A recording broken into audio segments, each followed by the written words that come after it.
So funny, I'm doing Saturday Night Live, I believe. You know, when I say I believe, I mean, I want to see the material. Right. So you're going to leave yourself open to where you can not do it if you don't like it? I've discussed that with them.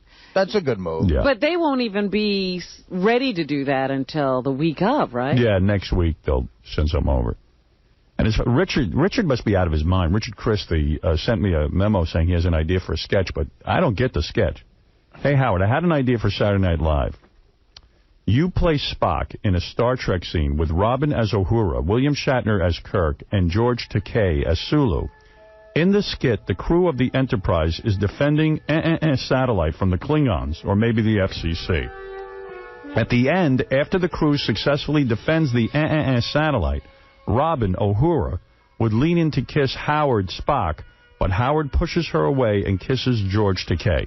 That's the worst sketch I ever heard. That's a typical Richard script, and it ends gay. Yeah. Of course. Yeah, but that's a shock ending. Like, people will be so surprised. Dude, when do you see something like that on Saturday Night Live? That's the thing. Like, this would be the first gay kiss on Saturday Night Live.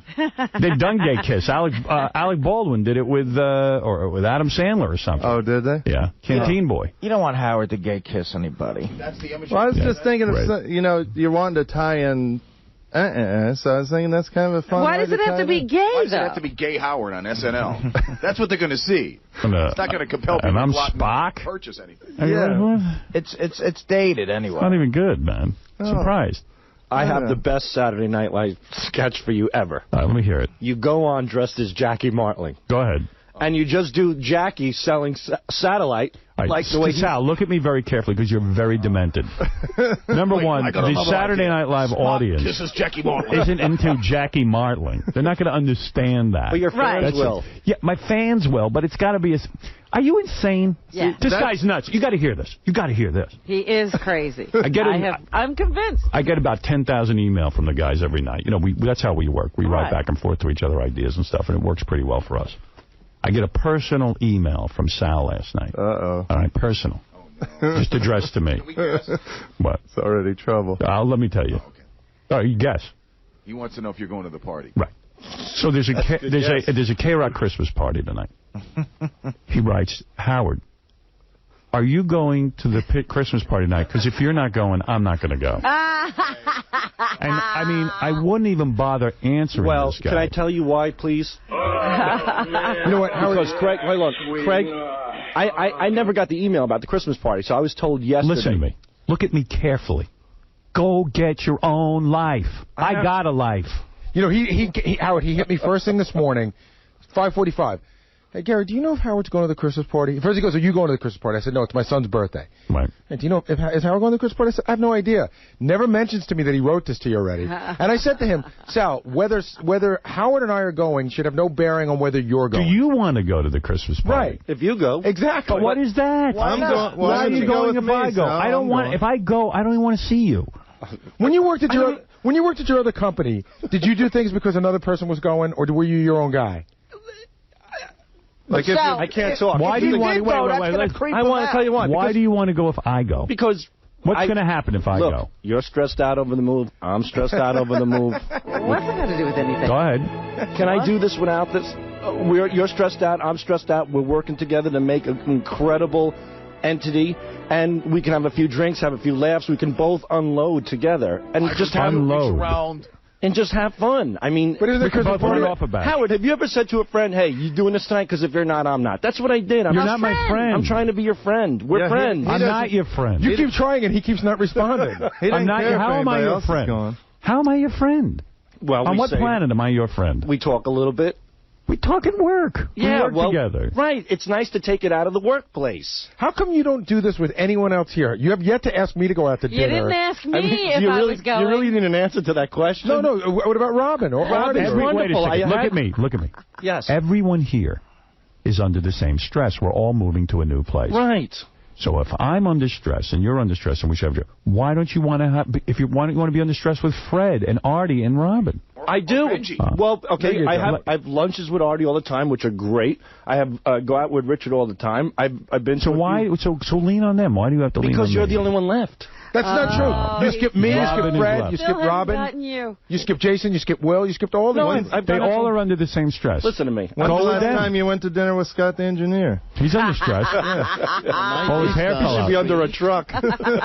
Howard, my point is that why it's just nice. But why couldn't you spend it with other people? Don't deflect away from the fact that you want. It's all about what you and Howard. Hey, I got something. Well, that's nothing wrong with that. I got something about Sal. Well, hold on. From last I admire night. Howard, and when Howard's at the party, it's comforting. It's like being with your parents without speaking. I think that's what John Hinckley said right before. Don't make those references. You know what, man? Don't make these references. You are I hate out of your effing You see, mind. what bothers me is this fantasy. He's already got in his mind of how it is with you. That's what's weird. It's comforting. Robert's right. He's already. There's a scenario that he's in. He thinks that you don't know show about. up at the party.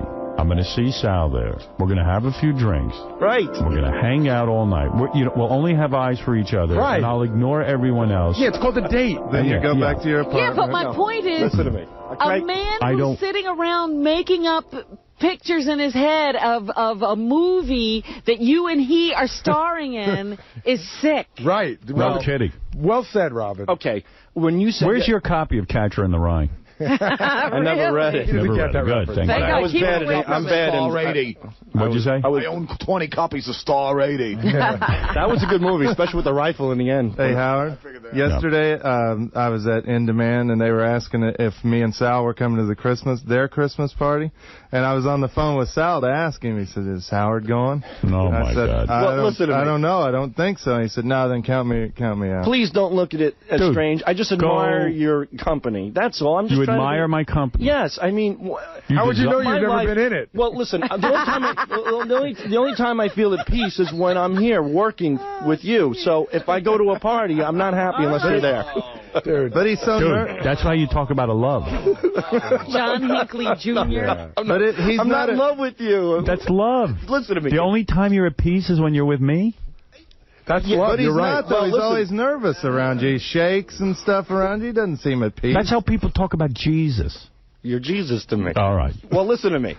I don't want to be with you then. All right, don't be with me. But I heard you yesterday. Here's what's going on You're with in the New party. Orleans with Vinny. Vinny. Again, I'm so jealous. Hold on. Wasn't I there? You had a great time. I love Vinny. And I love Vinny, too. And you had a great time with Vinny. Right. And you're drinking and blah, blah, blah. I'm thinking to myself, hey, tomorrow maybe I could be the Vinny in Howard's life. I could be the guy. No, it's not going to happen. Like, coincidentally. I avoid you like the plague. It's never going to happen. All right, You're the Vinny. I'm sorry that I find you interesting. I'm sorry. Here's Vinny. I'm a gay Here's stalker. You know, now I'm the gay stalker. You're a gay stalker. No, I'm not. I just admire. As you said, here I am, the gay stalker. Have you ever thought about what Howard looks like naked? No, wondered? no, I don't think about That's it. a lie. No, I don't think about those things. But I thought about you being at the party. We'll have a couple of laughs. We'll talk about the move. We'll talk about ideas. I got a whole bunch of my boots. We could go to the boots. That'd be great. The ultimate night for you would be, you're still back to the old night. You would love to just go up to the apartment, hang out, throw back a couple of beers, have a hamburger, and hang. That's a great night. That's an ultimate night for you? Isn't that technically On a Wednesday night? great night with any friend? Well, yeah, so why He's can't I not be with your somebody friend. else then? Who else is there? But wait a Who minute, else? hold it, Sal. Who you else have a is friendship. Yeah, well, Sal, who else is there? Who Come else? on. Who's going to do Who it? else is worthy of Sal's friendship? Right. No, wait a minute. No, I mean... Sal, I love you, man, but you're sounding sick by saying who else is there. I mean, Come on. no, I don't mean who. If there's Howard, who else is there? That's my point. You know what I'm saying? If you go to a brothel, you're going to pick the fat, ugly, toothless girl, or you're going to pick the supermodel. That's like saying, I'm picking the That's supermodel. like saying, Hard. if there's Pam Anderson, then I don't want to date anyone else. Right, he's the Pam Anderson. I'm saying, look, I like having barbecues with friends. My point is, I want to know if you're going, and we can have a couple of laughs. That's all it is. You guys are Sal, breaking it down. What do you Let me want ask to do? you something. Tell me what you would like to do. No. Suppose you go and he ignores you all You're night. going to be devastated. No, he ignores going me every to. time. He ignores me every time. But he just So wants to why do look you at me. keep thinking that you're going to have this great night? I can answer that. I'll tell you what Study happened what at I'm the Bethel doing. magazine party. He passed by, he said hello to me real fast, and then he went off with Pam Anderson and Beth the whole night. So I never had my opportunity Robin, to hang out. because being in the same room with Howard. I can't imagine. Let's see, I was on a couch with Beth and Pam Anderson, but I could have been with Sal. Yeah, you should have knocked him off the couch and said, Sal, come over. So you're about as gay as it gets. Why can't I be Pam Anderson? Why can't I be Vinny? Look, I'm just Yeah, what trying... did you say in your mind about Pam Anderson that night? What a lucky bitch. She's a whore. But she's a whore. She don't deserve to be with him. Howard's right. He was pissed. Howard's not lucky to be with her. She's lucky to be with Howard. Look, the thing is... Yeah, you want to talk to Ralph after he hangs out with me every day. Hold on. Under any Ralph. Why can't I be Ralph? I've tried to tell you this before. First of all, you try too hard. I'm not trying too hard. I asked the guy No, politely. you sound like a desperate chick. You know, just mellow out. I am mellow. I'm very mellow. No, Your hands are you're shaking not. now. You're like a stalker. I don't know. There's something wrong with my nerves. I have nerve damage, I guess. You're nervous around Howard. I'm just nervous. Yeah, you wouldn't be able to enjoy yourself at the Christmas party. Sure, if was it. You'd be nervous. Ralph doesn't say to me, you go. If he wants to go to the Christmas party, he'll go. I know. If I'm there, we'll hang. And if Ralph's been at your place, Ralph is already done. Ralph is exhausted. You know what I mean? What do you mean? From what? What do you mean exhausted? I mean, he's desensitized to you. I'm not. Well, listen, Sal. Oh, by the way, let me make a statement right now. If I have Richard and Sal and everyone's been working on this movie, Super Twink. If we have a premiere party in my apartment, Sal is definitely not invited. Yeah, he made too big a deal about it. It's creepy. Then I'll keep everything excited and just explode. You can watch him monitor from the lobby. I'm being open. Sal, I'm just saying politely. Sal, listen. The reason I got invited there, because, the reason we're friends is I don't make a big deal about it. I'm not making a big deal about it. No. I just asked the man politely if he's going to the party. That's it. And you wrote me. Yeah, and you asked Gary, and you wrote him. Yeah, because Howard doesn't reply back. And the biggest telegram for you. The biggest issue is stalker. I saw this. I said, I got to delete this. Wait, Howard. You're afraid of it being in your computer. This guy's nuts. It's going to infect your that when I got home, I had dinner. But every time an email comes back, I get that ding. Bling, yes. So I turned my speakers all the way up, just in case Howard replied. No bing from Howard. No ding all night. But Howard, the kicker And then he must be so depressed if it's somebody else. Oh, it should ding you over the head. Not only I got Scott Greenstein. I agree. That's all I got. Hey, Sal. Yes. Why would Howard want you there, like staring at him like a psycho? I'm not going to stare at him. I just asked the guy if he wants to go and have a few drinks and a couple of laughs. When have you gotten an Why would he want to hang out with you? Why not? Ralph, wait for a second. When have you gotten an indication that Howard wants to hang out with you? Yeah. You know what? He went after today, I think I got the answer. It's quite apparent. But you've also turned a party for a group of people into a one-on-one date. No. It's a party for a group. What about the other people at the party? Does any of that make you want to go? What about the fact that there might be hot chicks there? I'm married. It's all forget about that. You could It's a party for a bunch of people. That marriage is a whole other problem. It's a party for a bunch of people we've worked with for a long time. Does any of that draw you in? Not really. No, just Howard. Well, yeah. Just Howard. So really, why bother with the party? Just ask him for a date. I just wanted to know if he wanted to come. That's all. But just go pick a different night. It's not for you to worry about whether I'm going. And he wouldn't be coming there to be with you. Right. What do you mean it is for you to worry about? Well, if you're not there, I'm not going. It is for me to worry about. I got to get a babysitter. I got to figure out what I'm doing. Babysitter. Where's your wife? Sal. My wife's got. Well, my wife had a what? Hey, Sal, listen. Here's what you should say. Where is your wife? My wife, she works Tuesdays, but it got pushed to a Wednesday. So she had to work. If she works, I have to watch the kids at night. So then I would have to get a sitter if I come to the party and I meet up with you and everything else. So, meet up with you. That's all I did. Look, I just look. You don't say like, "Hey, Howard," you go and it's just like, "Hey, I'm going. It'll be fun." Like, "Hey, there's some strippers." You make it fun. Don't make it like, "Are you going? I want to be with you." Yeah, I need to be swarmy and slick like you, Ralph. Listen to this. Here's Sal's note to me. Ready? I'll read it to you. Howard, you going to the K-Rock Christmas party tomorrow? Honey. If you're not, I'm going to pass. Sal. See, now I know why you didn't respond, because if you would have left after that last sentence, you might have responded. Oh, please. I'm not responding to any of this. I'm sending this note to the police immediately. Evidence. Evidence. A person of interest. That ain't no note. That's evidence. Sal, you know what those parties are like? Everyone talks to everyone else for 3 seconds. They're lame. I know. That's why, if anything, Howard... What would Sal, stand at here's your Benji's answer. ass the whole night? Here's your answer, Sal. Well, that's not a bad idea. We're getting to the point. I have an appointment with my daughter today. We have days. And I know that. Why can't I be your daughter? See, this is Wednesday. I know Wednesday's family. And also, I have another appointment after that, which is going to take me either to 6 o'clock or 6:30. Okay, so... Well, what about 6:45? Then from 6:30, I'm going to be all the way out on Long Island. I got to get into the city. By the time I get into the city, it's 7:30. I go to bed at 8 o'clock. The odds of me making it to the party are slim. If I get out of my one appointment early, maybe I'll stop by because I want to say goodbye to the staff here. What time would that be around? Oh, my God. What if I get on an exit 12 on the LIE? We could carpool in together. Go ahead. So the answer is it's slim to none that I'll be there. But he could be. There's a chance, right. though. Hey, Sal. That makes two of us out. Sal, first of all, it's none of your business if he's going to the party. That's number one. Right. Number two, if he does come to the party, he came to say goodbye to everybody, and he's not going to be talking to you. He sees you every day. Right. So why do you care if he's going or not? What difference does it make if he's there or he's not there to you? You're not going to be there to him no matter what. Let's hold on a second. Dan, the song parody man, you're on the air. Hey, how's it going, bro? Hey, man. Hey, Sal, you still there? Yeah, he's here. Didn't he? I thought he told me last week about this whole thing about the Christmas party. You just found out about it yesterday? What did he say to you? No, that was not this Christmas party. That was the on-demand Christmas party, Dan. Oh, okay. I'm sorry. My He's mistake. not going to that one either. Yeah, I don't know if I'm going tonight unless Steve Freed's coming. Is he coming? I'm going to the in-demand one, though. Oh, good. So will I. So, well, it's too late. You didn't RSVP yesterday. You turned it down already. No, you're not No, going to you that can't go. one. You're not. How do you know? It's the date. It falls on a date that you're doing something. Right. How do you know that? Wait. Do you really know this? Or Yeah, it's on a Wednesday. No, it's next Tuesday. Oh, wait a minute. Tuesdays you can do something. Well, I'm doing something. Howard, You're right. Howard, do you realize he knows your schedule better than I do? He does it better than I do. Somebody's producing around here. All right. Look, I got to take a break. Producing fear. When we come back, Blue Iris will be here to pitch a show. She has an idea for a show. I'm just wondering if Sal's going to try to make that window, that 15-minute window you've left open. Whatever. You hate me? Hey, I'm sorry. Well, I'm Tell me by the toll booth. Did you have a great time at the last Christmas party with Howard? Did you hang out with him a lot? No, I didn't. That was the thing. What happened? What went wrong? I don't even know.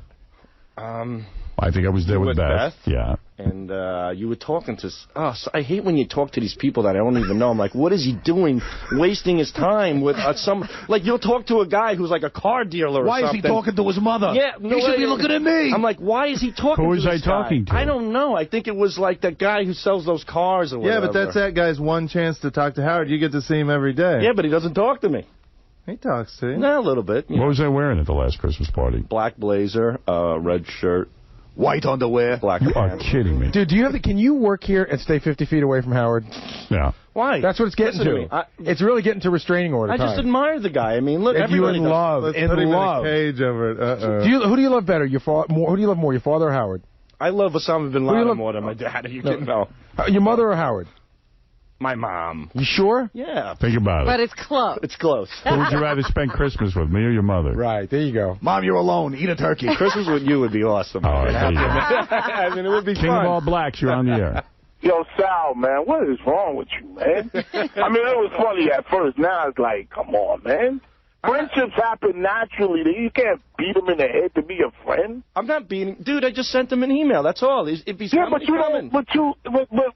You just get friends naturally. Ralph is his friend naturally. Ralph didn't beat him in the head. I'm not beating him. I asked him... I just You're sent him an creepy. email. You're a creep. Patricia, go ahead. You're on the air. Hey, is this the gay channel? Yeah, exactly. Oh, God. I know. Hey, Howard, I'm here in Columbus. I'm missing you desperately. Can't wait to hear you live again. Is this the Thank you. transvestite And channel? Katie Couric's seat was definitely all goopy when you guys were together. Well- Have F. Mary Kill for you. Go ahead. Katie Couric, Mary Kate Olsen, Mary Delabate. Oh, let's see. Well, let's see. Mary Kate Olsen is the super skinny anorexic one. She's the one that has all the problems? She's the one with the problems, so I'd kill her. All right. I mean, I ain't going to be able to save her. And I love the other one. The healthy one, I'd do in a minute. That would have been a whole different story. But she's gone. Mary Delabate I could never be married to because she would drive me insane with all of her demands and her having to make me chip in with the chores and all that. Well, she'd trick you into saying you were going to do things. Right, so I'd F her. And then who was the third one? Katie Couric. Katie Couric. Oh, Jesus. Well, I guess I'm married to Katie. Wake up the one you killed. Yeah. You know what? Kill Katie, and I'm going to marry Mary Kate Olsen, or whatever her name is. You don't mind Sounds good. following Gary, though? But no. Well, maybe I do. All right, kill Mary Delabate. you know, I've rethought the whole thing. I'm going to F Katie Couric, I'm going to kill Mary Delabate, and I'm going to marry the Olsen girl. Mary Kate. Oh, that's creepy. All right, thank you. May I listen to the rest of the show on hold, please? All right. Thank you. Have you ever followed a friend, like with a girl? Tons of times. Well, I know I've been with girls who I know guys who have had sex. You know, I know some of the guys. It's not a pleasant list. All right, look, we got to take a break, Robin. We got to have Blue Iris come in, who wants to say goodbye. She's pitching a show? And she has some show she wants to pitch us for over. And we'll be back right after this. Oh, yeah. I was on some guy's website. Forget the guy's name. Oh, Joey Boots. And he evidently, when we were in Vegas, I guess when we were in Vegas, you could just call our rooms. Oh, yeah? Yeah, I mean, like, you just call up and go, hey, Fred Norris's room, please. You know, and, like, you'd get through, and I was listening to all the phone calls he made to Fred. Fred's, like, a real nice guy. He just, like, talked to him. Talk to him? Were you lonely? I was actually getting a kick out of it. Really? Because I would get annoyed. Fred was, like... It was funny. Well, actually, Fred kind of exposed Joey Boots for not being that funny, because Fred kept saying, okay, go ahead, say what you want to say. Exactly. It would have been funny if Fred got annoyed, but he was like, well, I don't care if you call my room. But can we hear this? Yeah, I think Sal was doing it. Sal figured out that you could call Gary's room all day in Vegas, too. Boy. Right, Sal? Hey, Howard. Hey, man. Vegas stuff was brilliant. Thanks. You should hook up an IV with vodka and keep it on Artie all day long. Yeah, Artie was out of control. Out of control, and I love the guy. He's the best. How stupid do you have to be? Once I found out Baba Booey actually registered under his name at the hotel, it was a free-for-all. You know what? I had a fake name. But you know who it was a free-for-all for? Sal, the only person that called me. No, Joey Boots, too. Howard, we would call Gary consistently, but the funny thing about Gary is he would pick up the phone, and we would say, hotel management, sir, we're out of bananas. And Gary would hang up, and we would immediately call back, and Gary would immediately pick up the phone again. You know what happened? I had clueless. I had somebody really important that was calling at the time. It was actually somebody from the Hard Rock, and I was going to block it, but I needed to get Why'd you use it? Well, like, John had a fake name, No, because you know what? Until these idiots, nobody was bothering me. This was like on Thursday morning. But, you know, Sal got me really bad. He sounded exactly like KC. I pick up the phone and he goes, Garrett, it's KC. I go, what's up, man? He goes, come on down to Artie's room. We got some Coke there. I know, and I heard you. You were like, hey, I'll be right down. It's a joke. No, but I know, but he goes, hey, we got some Coke. And you go, okay, I'll be right there. No, he says, I got Coke and bananas. I'm like, okay, I'll be right there. All right. I said, bring your nose and bring your big choppers. Let me hear some of it. You can check it out at singandsmoke.com. Oh, you don't have it there for us? No, but Sing and Smoke, if Casey can pull them, you can pop them on CD real quick. Try to get there before noon when I have it shut down. But Howard, not since Bud Bongo Fiesta have you put on such great shows. All right, great. Thanks, Sal. I'm glad you enjoyed them. You jumped the shark one time, though, right? What was that? I know what he's going to say. When you made your girlfriend a judge. You think? I think you owe the blue-collared fans an apology for that one. I don't think so, but I heard somebody else say that. See, I thought that you guys would like that because you never hear my girlfriend on the air, and I thought, I even said to Beth, would you go on the air? And she goes, I don't want to go on the air. I said, I think my audience would really like it if you went on the air. And I thought it was. But as a judge, I don't think they care about that. Why not, though? But, I mean, because you don't learn anything about her when she's judging something. Yeah, but I thought it was kind of a neat thing. Actually, I've already learned a lot about her. She's called in. I think I would have liked to have seen her, and now people will see her. That's what I thought, and then they want to see her on E! And actually, Rob, you did learn a lot about her in the judging because she voted for the nicest person. Hey, Howard. I don't think that was a jump to shark moment, but you know better than I do. I think the only thing she should judge is how you clear your gravy bags over her nose. You see? Where's your sense of romance, Sal? Howard. Yeah. If you could, in all seriousness, if you could change one thing, just one thing about that, what would it be? If you could change one thing. If I could change one thing. I hate questions like that because there's nothing I would change. What would I change? I know where he's going with this, too. What? As soon as you give the answer, he's going to go, that's the thing you're going to hate about her. No, I see. I'm just curious, because she's so perfect. She's not perfect. I mean, she won you over. Nobody can win you over. She did win me. I said it is amazing because I was so... I honestly think when Beth fillets you, she rubs your wallet instead of your, You see, right away. You got to. That's why you have to change your name. Yeah, that's why I didn't get any calls to my room from Sal. I had a fake name. Robin had a fake name. Artie even had a fake name. John had a fake name. Howard, I knew your name. Howard, I got your name. All right, fine. It was Howard Ostrowski. You figured it out. Yeah. Sal, you working like a real job anymore? Not today. My wife's 9 months pregnant. We're going to the doctor today. So. But in general, I mean, are you still a stockbroker? I'm an investment advisor. I advise you to shut your big mouth. Sal, things are bad, I hear. Nah, things are okay. If you notice everything... I notice you're spending most of the day figuring out jokes about Gary's teeth me and my girlfriend, but unfortunately that doesn't generate income. Howard, I'm jealous of your girl. If you want to know what Sal's all about, Howard, I think your fans should choose your girl. If you want to know what Sal's all about, go to smokinggun.com and you can look him up in the archives and you can talk. You can see what a great career Sal had when he first started. All the places that he worked at, they got shut down. Yeah, you can go to Ringling Brothers and BarnumBaileyCircus.com and see how the whole life story of Gary Dell'Abate. You mean everywhere Sal worked, they shut it down? Sal, come on. Sal worked at 3 places that were so shady. There was one place Sal got out 4 days before it was raided. I swear to God. Now he's advising people on their investments? I advise you to get out before they're raided. The Boiler Room? Yeah. I mean, it's Sal. You should become an inspirational speaker. I hear Christian Spencer has a couple of openings this month. But anyway, since I'm broke due to the market and, past shady operations, please buy my CD at horsetoothjackass.com. You know what's funny about Sal? While Sal was calling our room because he knew our names, the SEC knows Sal by his first name. He's calling him. Artie Lang was smart enough to put his name under a different name as well. He did. Could I give your name? Great name. Yeah. His name was Greg Nettles. Give John's name. Great third baseman. What was Stuttering John's name? John was under Fred Gwynn. Fred Gwynn. Good, I saw that. No, I was originally under my name. I was in my room for 3 minutes. 4 guys called offering me weed. I was like, I don't need this, man. Anyway, Howard, great work. All right, Sal, thank you, and we look forward to your call. Tell Beth I said hello. We'll get together real soon. Well, hey, listen, I hope you do, Sal. And you know what? And the challenge is on. If you want me to come down to the studio, I'd love to interview Beth with you. You can interview her. All right, when are we doing it? Well, I don't know. I really don't know when we'll have that opportunity. He really does not have to be at work at any future time, does he? In other words, you're available. You're available whenever she's ready, right? I'm like a celebrity. Whenever you want it, you got it. All right, thanks, Sal. Take care. All right, there he is, Sal, the stockbroker. Well, I don't know if we can call him that anymore.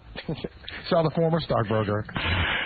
Here's Sal's bit. It's David Patterson after he becomes governor holding a press conference, I guess. Playing up the fact that he's black and with a big, hello there.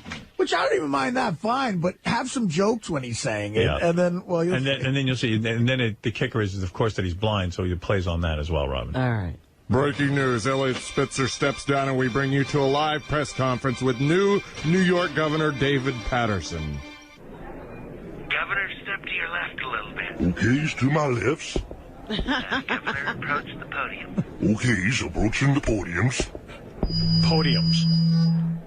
Well, hello there, people of New York. Isn't that a great black impression? Wow. It gets better. Oh, wait, He must have been practicing. Wait till the big jokes start rolling. It beeth an honors and a pleasures to be... Like, where am I going to play this? You know what's really sad about this? Sal's goofing on this guy for a lack of intelligence. Right. And he's the dumbest guy on the planet. And that's why it's not funny. Right. He's not intelligent. Us new governor. Governor, look out! Whoop! Hold it! Damn it! Oh, man! Hold it down! Jesus, I think I pulled a rib. What happened? And he just fell off. The governor fell off the stage because he's blind. And then pull a rib supposed to be because of ribs? Absolutely. Oh, I know Sal's head. Because blacks are into ribs. You know what Sal was talking about yesterday, man? He's crazy. He was talking about that. He's not voting for Obama because he said, look at who Obama married. And somebody said, well, what do you mean? He's married a black woman. When push comes to shove, he has to make a choice. Who do you think he's going to pick? I don't know what that means. What does that mean? I guess he's on... I think what he's saying is Obama is half black and half white, and he has chosen his black side. He chose side. Who's he going to pick for what, though? I don't know. Well, when the revolution comes. Right. Hey-oh.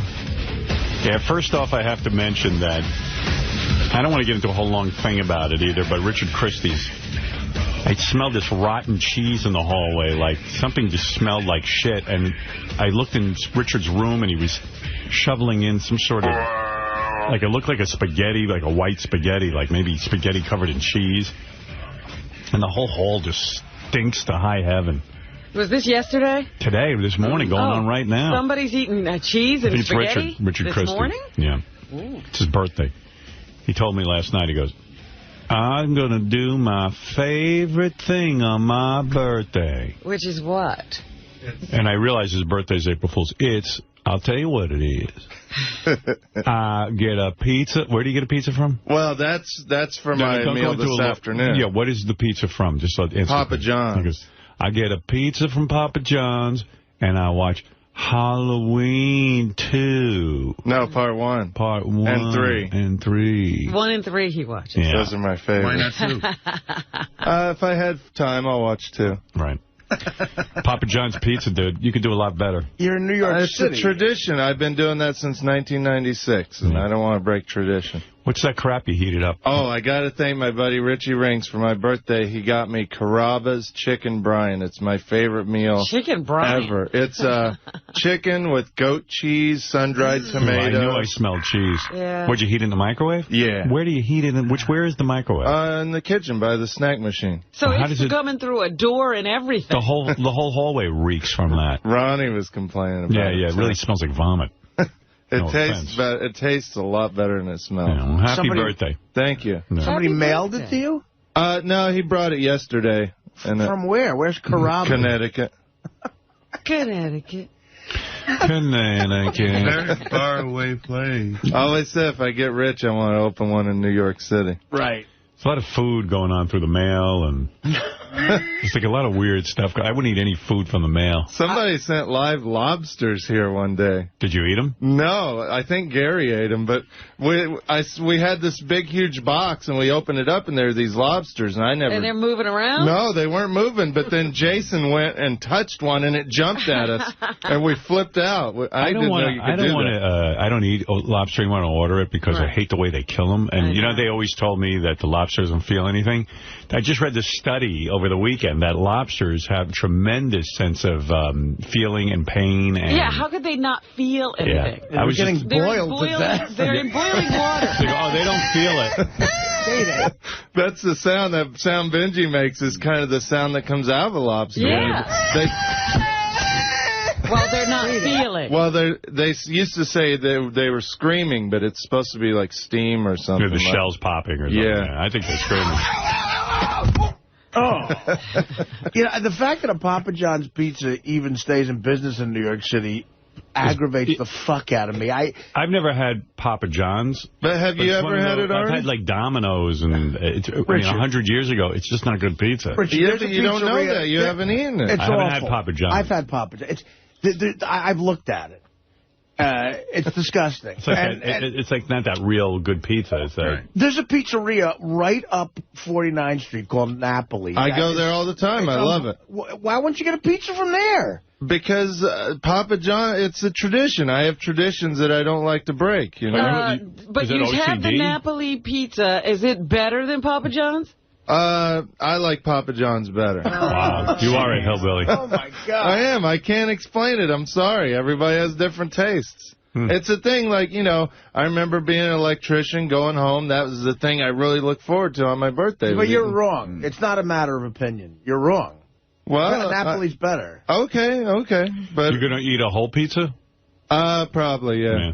Large. Yeah, you're getting really fat. A large. Well, I am a large now. Well, my girlfriend will have a couple slices, too. Good. Yeah, you sort of you know what it is? A couple of years ago, when Richard started getting his makeover and cutting his hair, and he got some nice clothes and nice tight-fitting clothes. Yeah. He still got the same clothes, but he's put on about 35, 40 pounds. He's busting out of them. So now he's just like bursting out of his clothes. And it's quite a look. I've learned to suck it in, though. I'll walk around and just subconsciously be sucking my gut in.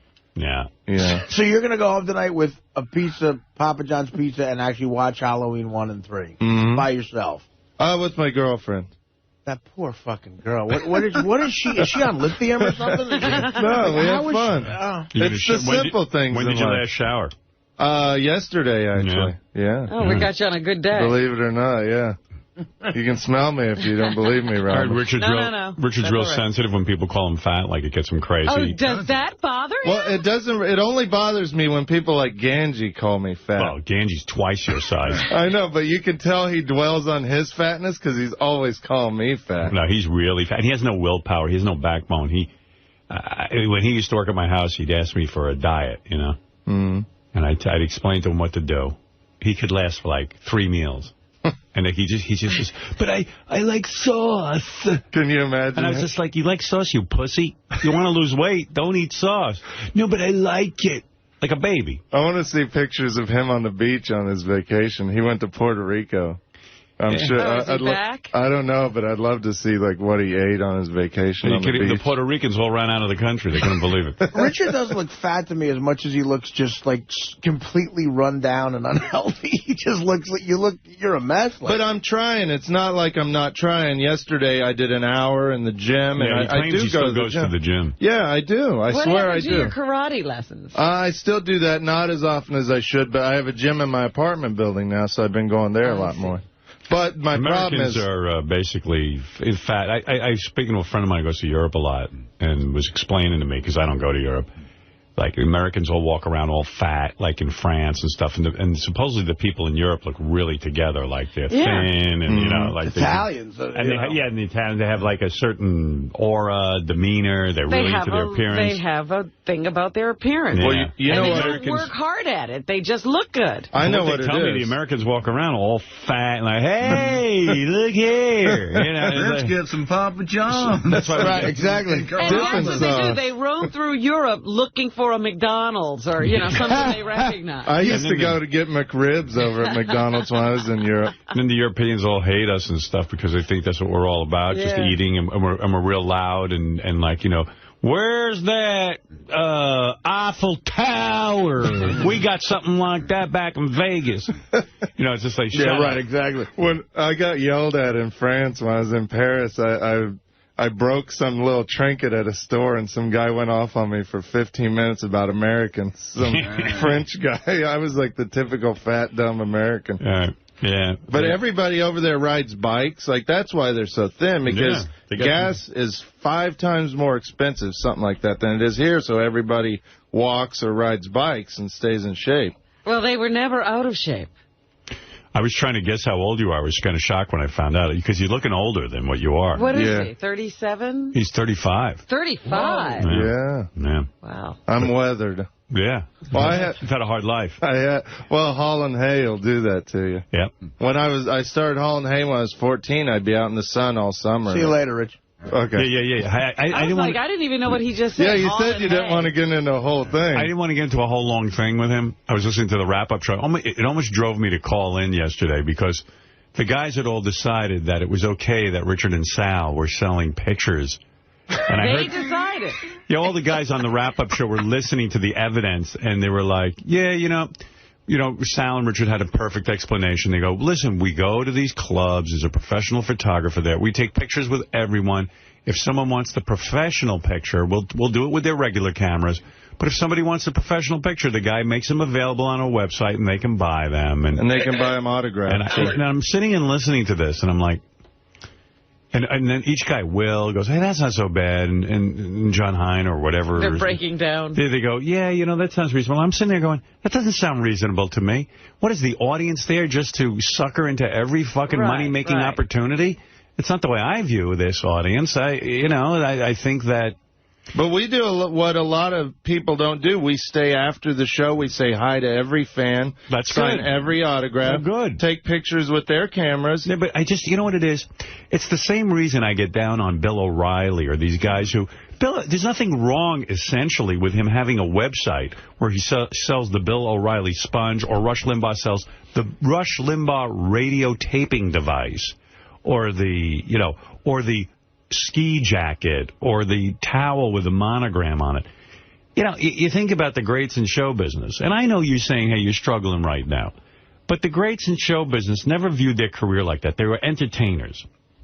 They go out and make their money entertaining, and they didn't look at the audience like just an endless cash machine where they would go out. And I know you could say to me, well, Howard, you're doing really well. You don't have to do this kind of stuff. I was making 10 cents an hour, you know. But I never looked at the audience like, gee, you know what? Maybe I could charge him for a picture. Maybe I could charge him for this or charge him for that. There's a certain pride, a show business pride, that you go, you can't look at your audience like, maybe I could sell him a sponge with my name on it because some people want it. Yes, some people want it, but maybe you don't want it. Maybe you want integrity. Does that make sense to anybody? Yes. It does, but what if you don't have the ability to entertain? Or no integrity, or no integrity. Well, then you get out of the business. Integrity and no ability to entertain. Let me give you an idea. Have the ability to entertain, but you're not doing that thing. No, you guys, and you do have an act, and Howard's right. And you can entertain people, but you're not doing that move where you're charging more for an autograph thing. Right? Yeah, I'll tell you the whole thing. And that's my point. Lame. You can't do that. So this audience who are fans of Richard and Sal, they're fans of the show, they come out, they see the guys, they pay for a ticket, they've already purchased something, and then, like, let them go away and say, yeah, that was great, that was a lot of fun. No, it's like, well, how else can I figure out how to make money off you? It's like a used car salesman. Maybe I'll charge you for rust-proofing underneath the car. You got to get Sal in here, because when you started getting down on it a little bit yesterday when Steve brought it up in the news, Sal barges into my office, and he had a perfectly good explanation. He's like, listen, you go to Disney, and you're on the ride, and you take a picture, and you can decide whether you want it or not. Disney sucks the life out of you. You go there, and you feel like you got raped. I always do. Yeah, it's like, gee, is there any other thing you can milk me for? It was $40 to get in or $50 to get in. They charged me, $6 for a bottle of water, and now another $20 for the picture. I don't know. If I was Disney, I'd be really grateful that someone showed up, and I might charge them whatever it cost me for water. I wouldn't make a profit off the water. Knowing that you're in Florida and people are going to need water. Yeah, it's like, why don't you sell the air that's fucking that's on Disneyland? How else can you figure out? Sure, you could figure out how to charge yours. And let's say, how many pictures did you really sell? We'd have to ask our website guy. Maybe we sold 10. Is it worth the 10 pictures? Well, yeah, it was a thing they wanted to try out on the website. But if you don't like it, I mean, we definitely will stop doing it. We don't want to upset you. Like I Love Tradio T-shirts and. Oh, they have that? Hey, Howard. Yeah. The point that Sal, yeah. That guy. Yeah. I heard you were almost in tears yesterday on the wrap-up show. Because you're whining about how everyone's down on you, and you can only take so much. Who's down on you? Is that why he has not around? I don't know who he's talking about. His wife's down on him. All right, his wife. Get a divorce already, dude. Stop spending time taking pictures. All right, have a good day, everybody. Yeah, nice being here. Now I feel like $1 million. Thanks, Howard. There's nobody that can lift your spirits like you, I tell you that much. Sorry, Sal, I disagree with your approach to show business. I do. You're in show. First of all, accept that you're in show business. You work on this show. It's a very popular show. And Secondly, nobody more grateful. You're touring, and I know that. But you can't look at the audience like, how many different ways can I cut them up and make money? I get presented with about 1,000 money. You can imagine the money-making scams I get asked to do. I can imagine. Over the years, one guy approached me and goes, listen, I got a magazine company. We'll just slap together a magazine, and we'll put it out with your name on it, and you'll have your own magazine. And, I could have gone to the audience and said, okay, look, go buy my magazine. Everyone would be all excited about it. But it would have been shitty. Right. You know what I mean? Now, I've had guys come to me, T-shirt guys, decal guys, guys who sell towels, fashion line, perfumes. You know why you respect me? Because I don't have a perfume. I don't have, and I see, how many people really bought an I Love Tradio T-shirt? 7? Maybe. Be honest. Right. Is it worth just looking like a whore for 7 T-shirts? If you had some big business, all right, so you sold out a little. But, Howard, would you believe that people actually, enjoy buying something? They actually like taking something away from the show where me and Richard autograph it, and they... when I go to a rock concert... It cheapens you. Okay, and I remember the same rap you gave Jackie, and I always agreed with you on that. You did. With the button mugs and how do you think I felt when Jackie would go to a show? You hated it. No, I mean, Jackie would go to a show, and Jackie has a right to license his name, I guess. The reason his name was popular is because of this show. He couldn't come to grips with that. Nobody was looking for Jackie anything. Right. Nobody cares about Jackie. Right. And Jackie would show up, and he'd have this audience that was, rabid to see him because... He's a live performer. He's someone from the show. You get a chance to shake hands and say hi, and Jackie's a very likable guy. And then he'd do a show. Then he'd lower himself by getting on the stage and putting a tray out and saying, who wants to buy coffee cups with Jackie? It was like he opened a store right after the show. Yeah, like a garage sale in a comedy club. Like a schmata salesman. He was like a souvenir dude. What bothered me, I said, the guy not only doesn't have any respect for the show, he has no respect for himself. Thank God he got rid of it. And some people walked away and go, wow, I got me a Jackie mug. Right. But you know what? I know they sobered up the next morning and looked at that fucking Jackie mug for $14. And cursed Jackie. And cursed Jackie, cursed me and everybody. But I used to love when somebody'd call in and want a prize, and you you'd give them a Jackie CD and they'd be all pissed off. A Jackie CD because it was meant like, fuck you. You're not getting a good prize. But Howard, we don't peddle anything. We have them there, and if people want to buy them, they buy them. So you don't see a difference between you and Jackie? Oh, no, I do see that. I see. So exactly why did you think Jackie was? Why did you agree with me about Jackie, but not about you? Well, buttons and mugs and pencils. How do you say that? Buttons. How do you say that word again? Buttons. Buttons, mugs, pencils. What is he saying? Why doesn't that sound right? It's buttons. T. You got to say a T. Buttons? Buttons. Oh, I didn't know. Whatever. Nothing sounds good out of my mouth. No, I never said that. That's the other thing. You're so downtrodden. Nothing sounds good out of my mouth. I tell you when you're funny, but you can't hold on to that. I don't have... No, it's not against you, Howard. It's you're just me. You're the funniest guy in the roast. Yeah, Howard, it's not that. I'm not down. You're not a bad performer. I'm just down lately, just on myself. With that wife? Get rid of that fucking wife already. No, I'm not going to get rid of her. You're not going to get rid of her. She fucking hates you. What are you down about on yourself about? She doesn't want to have sex with you. She doesn't like you. She's told us she doesn't. Well, that's probably why he's down, but he thinks it's internal. No, I know. She's texting 143. What more? What are you doing? Get a grip on yourself with that wife. I called a therapist yesterday. So yeah, what are you doing with that therapist? I got to get back to him. To who? To the therapist. What's wrong? I don't. Just everything in my head is just. I'll tell you what's wrong. You got a shitty marriage. But I don't think I do. I just have to. That's why he needs a therapist, because he's unaware that he has a shitty marriage. Tell me what's good about it. We do get along. We get along. We're going to Florida this weekend on Saturday and Sunday. It's going to be a disaster. Thanks. I really appreciate it. You're looking forward to it? Going to be a great time? Yeah. You want to chop her up yourself, Howard? You can. I'll buy you a wood chipper. We'll put it in front of a river. You can go to your town. wife. I like her, too. The two of you don't get along. I think it's more me now because based on what happened. You think you can fix shit. There's some shit you can't fix, And that's the problem. Like, every day there's always these things that go through my head. The thing you can't fix is your brain. Well, I can't. You're not assessing the situation. I am assessing, and I'm trying to make the best of what I have. And I love my wife dearly, and I know she loves me, but I don't love your wife. Sure I do. You're the guy who writes up, I want to chop my wife up and kill her. I'm just listening I'm venting to frustration. Song. There's a big difference there. You want to push her down the steps. You want to... Yeah, what kind of love is that? Well, it's a way. It's a release for me, but listen to what you're saying. I want to die. You're not acknowledging that you can't stand her. You're angry with her. Yeah. I happen to like your wife. You want to know something? She's never done anything to you. No. I mean, I think she's a lovely woman. This is not to mark her as a bad person. No, I know. You guys just don't get along. What happened is, lately I've been reflecting a lot, and I think that I keep focusing on me driving her to do what she did. I'm feeling really... That's good. You took responsibility. You said, look, it takes two to tango. I'm not being a great husband. But I don't know. The two of you, it always sounds like torture. Nah, it's not that bad. It's not that bad. Why be in it? I know you got the kids, but maybe you two could work something out where you're involved with the kids. I talked to Sal about this a lot. The thing that fascinates me about it is, he'll always say, well, he wants to fix it, but then neither of them do anything to fix it. Right. He called a psychiatrist. Can imagine this. That was a long time ago. I mean, they were going to therapy together, and they stopped, and he really doesn't have a good explanation of why they don't go anymore. And I feel bad for him because he's really not happy. Why don't you go anymore? We went to therapy, and she would start laughing at the therapist, and she would laugh. And I remember one time it broke down. She was cracking up, and she thought it was just ridiculous. But you started crying, and she cracked up? She was dying laughing. I like her. She's funny. I should marry her. If I wasn't married, I would date her. Yeah, she has a great sense of humor. I'll take Beth. She's more forgiving. She ain't looking for you. I know. She's a sweetheart. Sal's wife got a standing ovation at our comedy show the other night.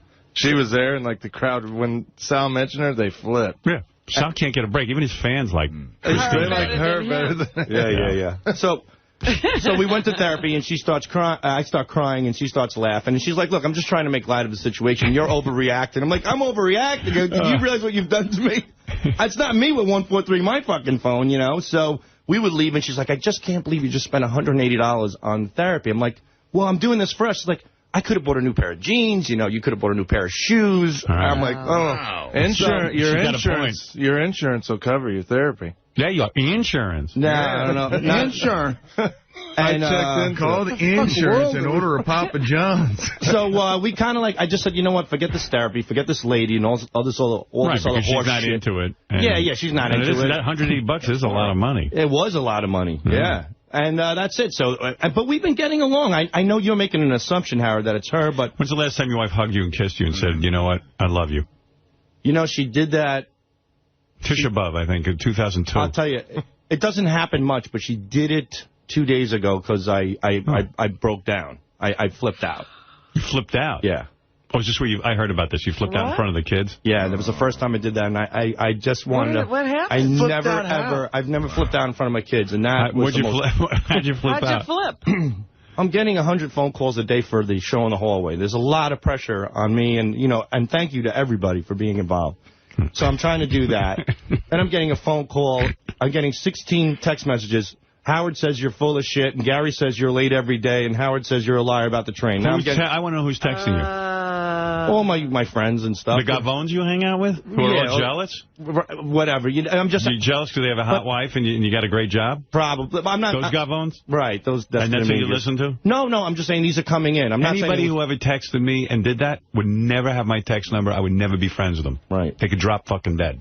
Do you understand that? You were sick, right? You didn't need those texts. Right. You would allow someone in your life... Name the people who text you. Name a guy who texted you that. Ian. Who's Ian? Is he a buddy? Ian's my miserable Jewish friend, yeah. He's a Jewish friend, miserable guy. Very miserable. And he texts you, hey, Howard says you suck, Howard says this, Howard says that. He said, what's going on? Howard says you're full of shit about being sick. And I look at it. Listen, take my advice. This guy, Ian, drop him like a fucking hot potato. He's trouble. He's a jealous prick. Look at me. You don't know what a friend is. Right. Friends don't do that. They don't rile you up when you're home relaxing or getting better from being sick. Right. Don't you get it? Don't you protect yourself from people like that? Don't you think you're better than... you got a wife who treats you like a shithead. Now you're letting your friends walk all over you like that? You say, fuck You got nowhere to turn. You say, fuck her. Lose my phone number. Right. Never text me again. You're dead to me. Stand up for yourself. Yeah, but... Don't be a maggot in I don't life. think his intent was malicious. But... No, you're a victim. You don't think it was malicious. How much more malicious does it get? Right. Hey, guess what, asshole? Your boss thinks you're a shithead. Feel better. Scumbag Ian.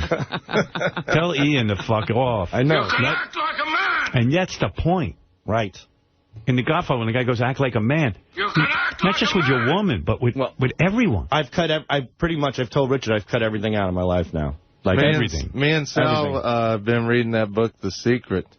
Yeah. That Hulk Hogan talked about on the show. Do you guys sit on his lap and read together? Or do you guys do everything? I didn't start reading it yet. He read it, but he gave me good advice that you have to wipe out all negativity in your life. Well, you don't see Ian as being negative when he texts you? And Ian makes me feel better about myself because he's really miserable and down and out. Yeah, but he's not helping you feel better. You're looking at his miserable life, saying, I'm better, but as soon as he contacts you, he brings you down. Yeah. Here's what a friend does. Dear Sal, I hear you don't feel well. I hope you feel better. He did that, too. I texted him that. Yeah. Well, you're a friend. You're making him feel better. I love him. Did you tell him everything we were saying? Not at all, no. You mean you didn't tell him that we think he's an asshole? No, I just said... say, hey, have a nice day? I said, I hope you're doing better, buddy. Feel better, and I hope you didn't text me, Howard? No, I didn't. Right. I'm not your friend. Your number. Oh, that's true. You keep reminding me. Right. I'm not a friend. I know.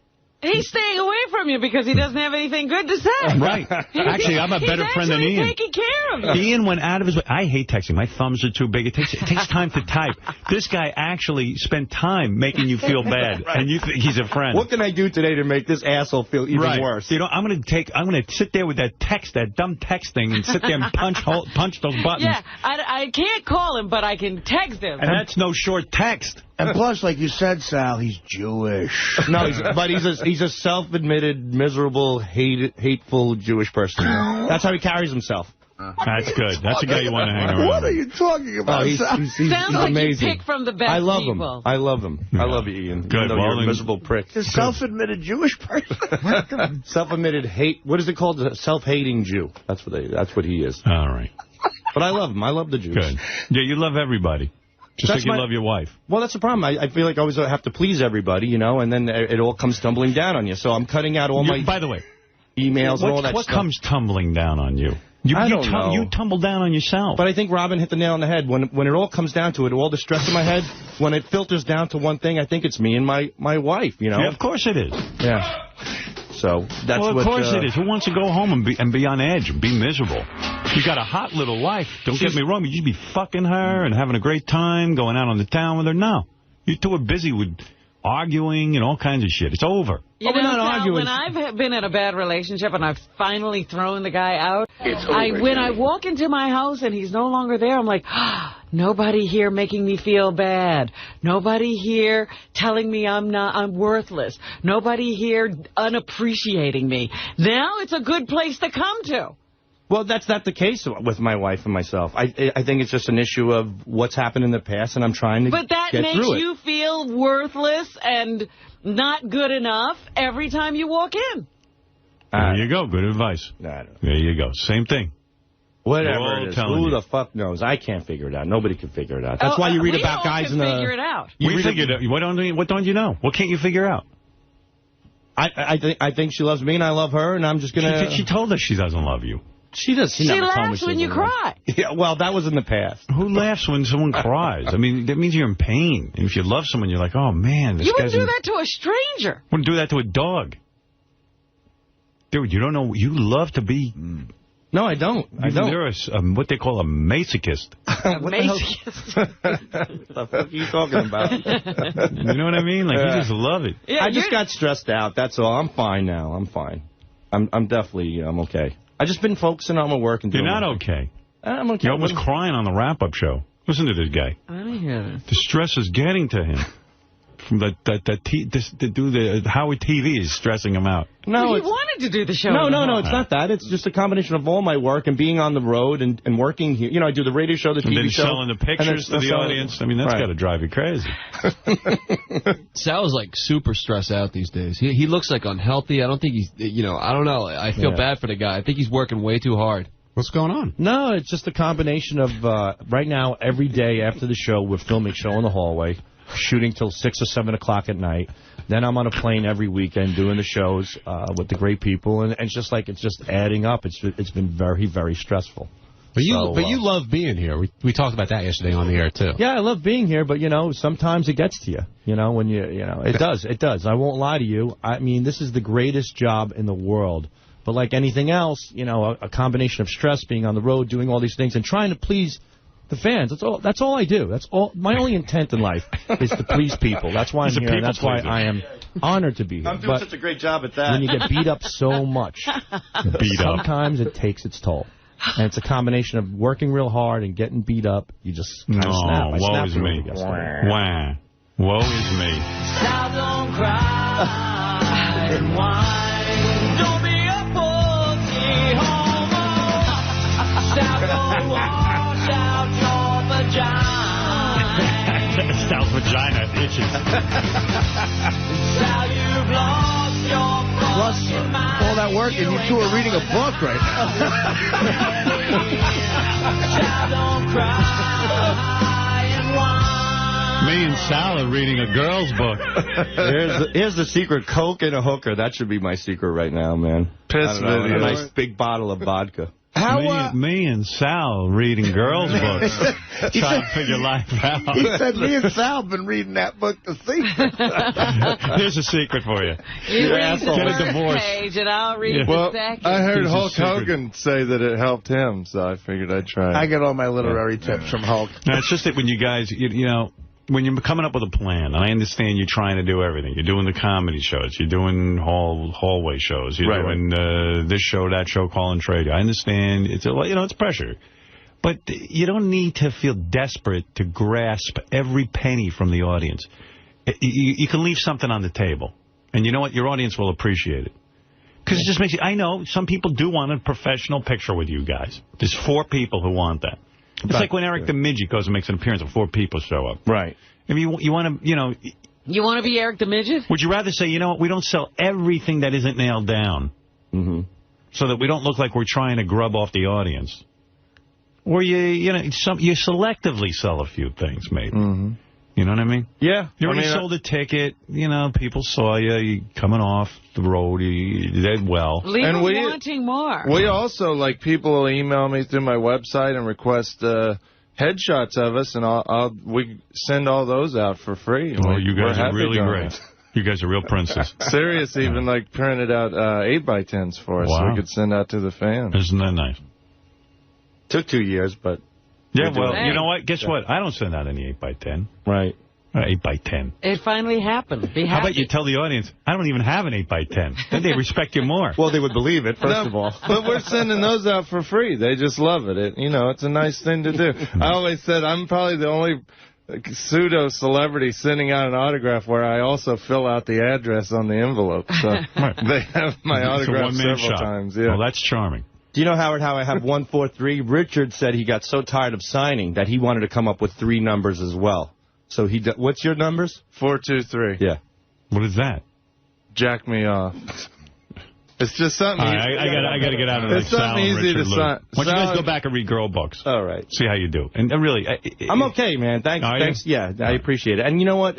I'll work it out. And how much are the I Love Tradio T-shirts? I don't know.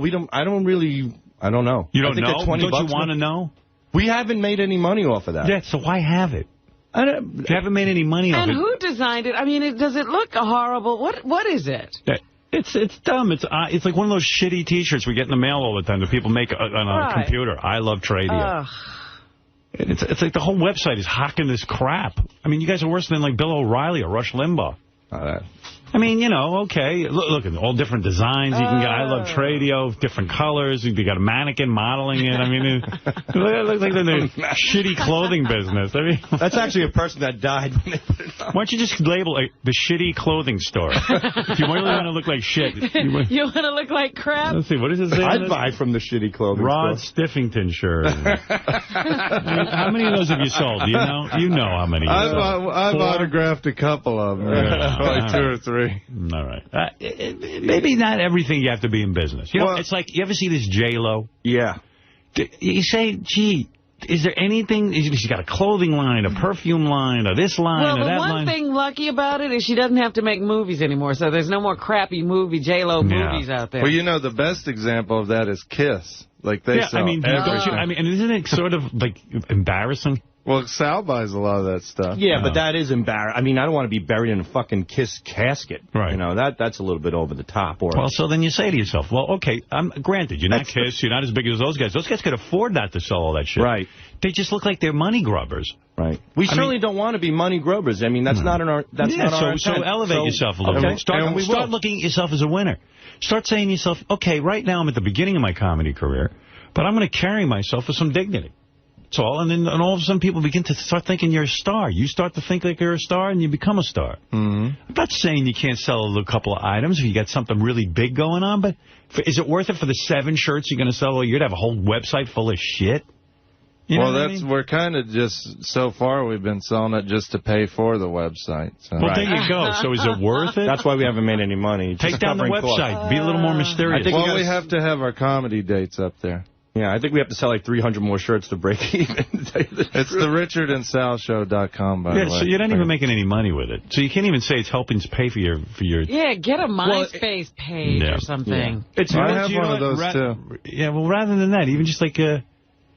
write something great or go home and think about your act and how to make it better. Oh, we do that, too. I mean, me and Sal each have about 30 minutes now. We do, right now the shirts are paying off like the web designer who did a great job on it. And that costs a lot of money. That's where the shirt money's going. Okay. Thanks, guys. Right, good luck. But how many weekends you guys doing? Like, we're booked all the way till July, Yeah, till the end of July. Every weekend? Yeah. Almost. Till the end of July. And we've been doing, we made the mistake of adding on Thursdays.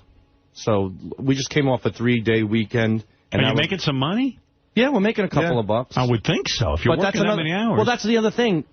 That's why I'm so stressed out. Whether I'm making more money or less money, I have no money in the fucking bank. Why? I don't know. I know you're not doing horribly here. No, I'm not doing horribly at all. I mean, you're making some money here. Yes. I can tell you why, because Sal's wife and my girlfriend were hanging out at one of our shows the other night, and Sal's wife goes to my girlfriend, so what has Richard bought you with all this extra comedy money he's making? Oh, boy. She spends every dime. No, she doesn't. Where's the money? Did you ever sit her down and say, listen... credit card debt and home equity loan debt. Is it all from her spending?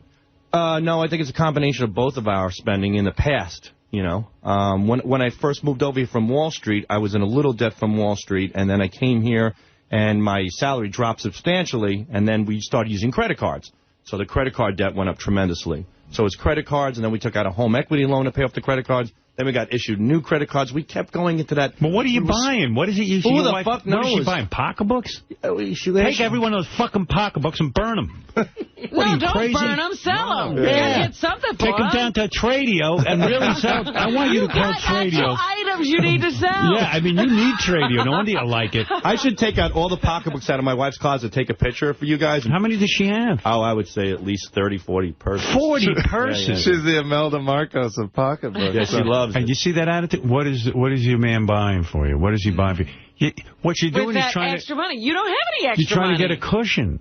Yeah, I am. I'm trying to get ahead, and that's the thing. You want to know something? Take off those Fakakta T-shirts and sell what's her name, Christine? Yeah. Sell her pocketbooks on your website. Autograph. We'll autograph the pocketbooks. Yeah. God, I respect. Listen, you got to sit her down and say, listen, honey, we're a team. And if you can't get Yeah, you say, listen, the money that I'm making on the weekends, I got to put in the bank so in case something goes wrong, we got a cushion. That's what I've been saying that word for word. We got to start investing it. You were in the market. Right. Invest in something. Buy something. Right. Pay off your house. So you're saying this, and what happens? She laughs. No, she says, you don't understand. She goes, I am. She goes, I'm working towards that, but we're in a tremendous amount of debt. But how could you buy pocketbooks? I don't know. She hasn't purchased one recently, as far as I know. Cut up those credit cards. Cut them up. I might as well. They're all maxed out anyway. And you're working every weekend and doing these live shows, and you're still maxed out. Yeah. Sal, when I get stressed out from working too much, I never work more than 2 or 3 weekends a month. You're every weekend till July, dude. That's just about, yeah. That's a lot of fucking work. Here's your friend Ian. Ian. Hello? You call yourself Sal's friend and you're texting him? No. I was telling Sal that you guys were getting on him when he was late. I was with him. Well, wait, even one better. Hold on, Ian. Who did you text, me or he texted my wife? What? No, actually, I don't even text. Actually, I called Christine at about later that morning that they were just talking about you, that you were late Ian, on the show. let's say a guy's late at work. Yeah. Why would you call him and say we're bad-mouthing? What does Sal get out of it? Does that make him feel good, Ian? Here's your fucking brain. But he was twisting it around. You're a yid? When he started talking Ian, about Sal tells me you're a yid, right? Yes. Ian, But you got you're Meshuggah of Toit. You got brains like a goyim. Use your head. Excuse me. No. Ian, hold on, Howard. I'm the nice friend. When Sal is going, when him and Christine are going to see the therapist, I'm at his house watching his kids. It's true. I said you're a good guy, but you know the thing is, Howard says, "Who's these people texting you?" And I told him it was you. Ian, you're not a friend. He should dump you. No, offense. I'm never dumping Ian. Dump him. No. Get rid of him. Ian's a miserable guy. Howard, Ian used to work on Wall Street as the trader, and he had to do like 4 jobs at once. And I don't care what he is. He's not your friend. But I got to tell you one story. He hates you. This guy, do you hate me, Ian? Of course not. He's not going to know he hates you. He's jealous. Let me tell you something. Ian's not jealous. I know. Trust me. Oh, trust me, he is. A lot of people... He probably thinks Christine's hot, number one. Is he married? Number 2, yes, he's married. You're in show biz. You're on the radio. He's busy listening to the show. You're not Jewish. Right. You got it all going on. Yeah, I did think I was emotional. You're not Jewish. So I was a little jealous there. What are you jealous of? I was jealous when I was emotional friend number 2. I thought I was number 1. Oh, you're a scumbag. All right. This guy, like a total ball there was this guy, Howard. There was this guy, so-and-so Markovitz, right? And he used to So-and-so Markovitz. Yeah, I don't want to say the name completely. Well, you just said his name. Forget it. I don't want to know this guy. Dummy. You left out the guy's first name? Why don't you say this guy Dave we know, not so-and-so Markovitz. You left out the guy's first name. Right, listen, you don't think clearly. I don't know what you are. So-and-so Markovitz. I wanted to stress he was Jewish. There was a... All right, thank you. Thank you, good. Go away. But Ian, listen to me. Yes. Any psychiatrist who was listening to this would tell you got a lot of anger towards Sal. The texting, No. you went out of your way to sit and bum the guy out. He was already sick. Yeah. You're not a friend. No offense. No. I was with him the day before on Sunday. I knew he was sick. And then when you guys were getting on him that he was out, and how many times had he been out? You felt you needed to text him. You made sure he knew. He's laughing. Yeah, well, because he hates you. Because you know what he did? He dug the knife into you. He knows how much it bothers you. It makes him feel better. He's a friend like Judas. Is a friend. He stuck the shiv right in you. I tell you, when I'm out, people know not to fucking call me. Right. I lay that law down. Well, I wouldn't call someone and say, guess what? I know you're sick, but they were bad-mouthing you on the show. Everyone's bad-mouthing you. Go have a nice day. Feel better. Sal called me stressing out that night, too. Ian likes it. Sal called me that night. He was like, oh, man, how bad was it today? And I tried to play it down. I was like, oh, it wasn't Sal's head, it's worse. You know? Right. Ian. Yes. You're vicious. No, I'm not, because I met Robin once, and I know her friend's brother. Ian, you're vicious. You're a pariah. Sal should get rid of you. That's my advice. No. Cut him out. Get rid of this guy. No, I'm the one picking him up at the train, driving him home from shows. Good. Yeah, so you can work him. All right, thank you, Ian. All right. Okay, thanks. Have a good day. All right, Ian. Clean up your act. Isn't your name for him Ian the Jew? Like that's what Ian the call miserable Jew. That's what he calls himself. That he's self-proclaimed. Well, you know what? That's great for him. That's great for him. I'm a miserable Italian. It's great that he thinks himself as the Jew. So you realize that's how Hitler took over. You're obsessed with people who are Jewish. No, he calls himself that. I know, it's but a kind of joke with him. You're obsessed with. That's how he introduces himself on the phone. Right. No, I wouldn't go that far, but he's pretty miserable. All right, thank you. I'm sucked into your world now, and I can't get out. All right. Oh, keep going then. The vortex. My point is that when you look at a career, I don't care what your career is. Right now, you're not on the top level of show business, but it doesn't matter. You conduct yourself like you're tops. You show up to your gigs on time, which you do. You create comedy. Right. You go there, you give the people a good show. You leave like a star. We go to the bar afterwards. Now you don't afterwards go, hey, at the bar, you got to go on our website and get a Tradio T-shirt. I mean, really. We would never say that. Well, whatever you say, it's there. That's who you are. And we'll definitely take your advice. Yeah, think of yourself as class. I think I hired you guys because you're funny. Thank you. Because you make T-shirts. Right. Thank you. You didn't hire him for the T-shirt? No.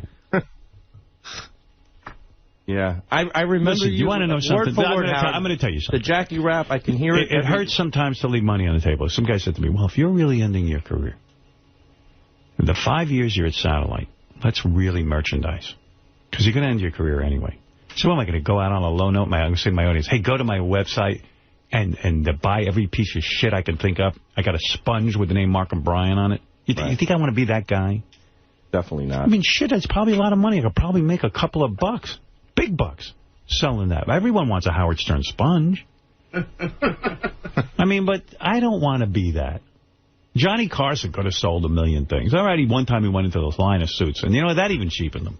The guy made enough money, he didn't need to do that. All right, you guys are a little down on your luck. You're not making money on the T-shirts. So what are you doing it for? What, just to have your hands in everything? What are you, moguls? You got your hands in enough. Believe it or not, Howard, I know where you're coming from. Say no to some things. Okay, but you'll class yourself up. But what? People do like him. People do like little mementos from some shows. People some like people, not 99% of the people showed up didn't buy a Tradio T-shirt. They look at that and they go, look at Sal and Richard selling Tradio T-shirts. I mean, I'm with you. I'm fine with every idea that pops into your head doesn't have to involve how can I bilk the audience. Bernie Madoff? If we're looked at that way as bilking the audience, think about how you're looked at. That's not what we want to be. So I'm taking your advice. Think about a long-term career. I'm taking your advice. You want to do something show business, or you want to write a book? Like Artie wrote a book. Okay, that I understand. That's showbiz. You're writing something. You're offering. I mean, he's still entertaining. Right. Right. That's a show business endeavor. You're creating something. Yeah. You're right. Why don't you two morons go write a book? Do something creative. Get done reading one. We read The Secret. Yeah, we could maybe write a prank call how-to book or something. Yeah. No, that's not even good. How-to. People know how to make a prank call. You call a number and you go, hi, my name's Asshole. 6-year-olds make prank calls. So let me ask you, who do you think is going to buy a how-to prank book? You see, that's where your thinking is wrong. Hi, I'm Harry Cox. Here are the names you can use. This is Norma's Tits. How to sell Jewish teeth. How to sell Jewish teeth. Right. But you know what? I'll tell you what, man. If I was going to sell T-shirts, I'd go into business with Calvin Klein. Right. I wouldn't sell my audience some shit. Call that T-shirt, I can make that T-shirt. I love Tradio. They are high quality shirts. I don't care. Yeah, but the crap you write on to make some suck. I wouldn't walk around in that. Would you walk around in that? No, you don't. Look at the shirt you're wearing. You're not wearing a I Love Tradio shirt. No, I like Affliction stuff. It's just so silly. Yeah, and Affliction actually went to an artist and had that created. Yeah. They didn't just slap their name in big block letters. Well, looking at that shirt, I think the artist didn't imagine it on you. The art's gotten to be pretty big on me. It's got two big nipples sticking through it. All right, well, you know, but in other words, you come off as we get it. Money grubbers. Melrose, you're on the air. Listen, Howard, I don't want to get into a pissing match with Sal, the Dago, and with Richard Christie, all right? But you're absolutely right, Howard, and you're way too nice to these guys. I don't want a pissing match, Mr. Dago. Shut your fucking mouth. Melrose is great. All right, he Melrose. really is. No, Howard, wait a minute, Howard. You think Chris Rock does this, or Jerry Seinfeld, or Craig Gass, or any great comedians? Come on, you guys are cheapening yourselves. Jerry Seinfeld, Craig Gass, and who else? Chris Rock. Where did you get those? Where did you get Craig Gass? Louis Black. Oh, Craig Gass is brilliant. Actually, Craig Gass is in his basement right now developing a T-shirt. Chris Rock probably's got a line of T-shirts too. Probably. I don't know, but you know, you got to kind of weigh what's worth it and what isn't. Howard, you're absolutely right. Right. All right, Melrose. Hey, Richard. Yeah. How much are the pictures? The pictures? Yeah. You got to go to the RichardandSalShow.com. I don't know. I don't even do websites. You see, Howard's right. Well, you don't do that, Richard. You want to be a big star? You ever go to, like, you talk about Disneyland, what a bunch of rapists. Right. They take a picture of you off that ride. As you're shitting in your pants going down. And you have to go buy it. It's like, you know, guys, come on. I mean, you're going to take a professional photographer, going to take a picture of you and then charge for it? I mean, what kind of business is that? Well, we're not hard-headed. What are you, bar mitzvah business? We're taking your advice. Richard, I want to buy a picture, okay? Okay. I want to buy one. Do I have to give you my address right now? No. Yeah, give it to us. Go ahead. I'll give you my P.O. box. Can I do that, Howard? You don't have to buy one. We'll send you one. I want to pay for it. How much is it? Well, you got to come to our show and take a picture with us. I live in Los Angeles, California. He wants to know We're coming to California Memorial Day weekend. He's trying to get you to say how much it is. Yeah, how much is the T-shirt? I want to buy one. I want to pay with Jewish money. Probably, I think 15 or 20, something like that. 15 to 20. How much autographed? I think it's 15 regular, 20 autographed. Can I get a personal autograph from Melrose Larry Green? You really want to be the guy who does that? You know, I see Gilbert doing that. What a schnurr. Now that we got reamed for an hour about it, I think it was good advice. I know. Why don't you guys make money? I know you do. But you know, I'm not sure this is the right plan. That's all I'm thinking. Immediately stop charging more for the autograph. You should do that. Yeah. Okay. Yeah. It just looks a little cold. The audience is pretty generous with us as it is. They bought satellite. Yes. You know, I understand you guys didn't see that directly, but, you know, maybe, hey, gee, your fans went and purchased the ticket. It's enough. They asked them to spend some money on that. They did it. They probably bought drinks. Yeah, they did. They're very generous people, and we're how much grateful. more generous they are keeping you in the club. They sure are, and we appreciate it. All right. Thank you. I know every day, like, people come up to me every day. Do you know if you made a T-shirt, how many they'd sell? I don't care. Sure. I'm not saying I always had a lot of money. I made nothing. No, it's certainly true with you, Howard, because I never once had that. 20 years ago, when you were when you weren't making money, you could have taken on that opportunity, and you didn't. So it says a lot the radio station would put a picture of me on the T-shirt, and they would give them away. That I was thrilled. I mean, they'd give away a picture. But if they started charging for it, I would have been embarrassed. I remember even that you would talk about taking pictures with Imus. It would burn you up, even though they were free. I mean, just getting involved in those promotional things that you thought were cheesy. Oh, well, I didn't want to be associated with him. Yeah, I was better than him. Right. And now people used to look at me. You think you're better than Imus? He's the top of the world. I go, it doesn't matter what people think. I know I'm better than him. Right. You don't want to be lumped in with that shit. I'm a star. And then they fired me. All right, thank you.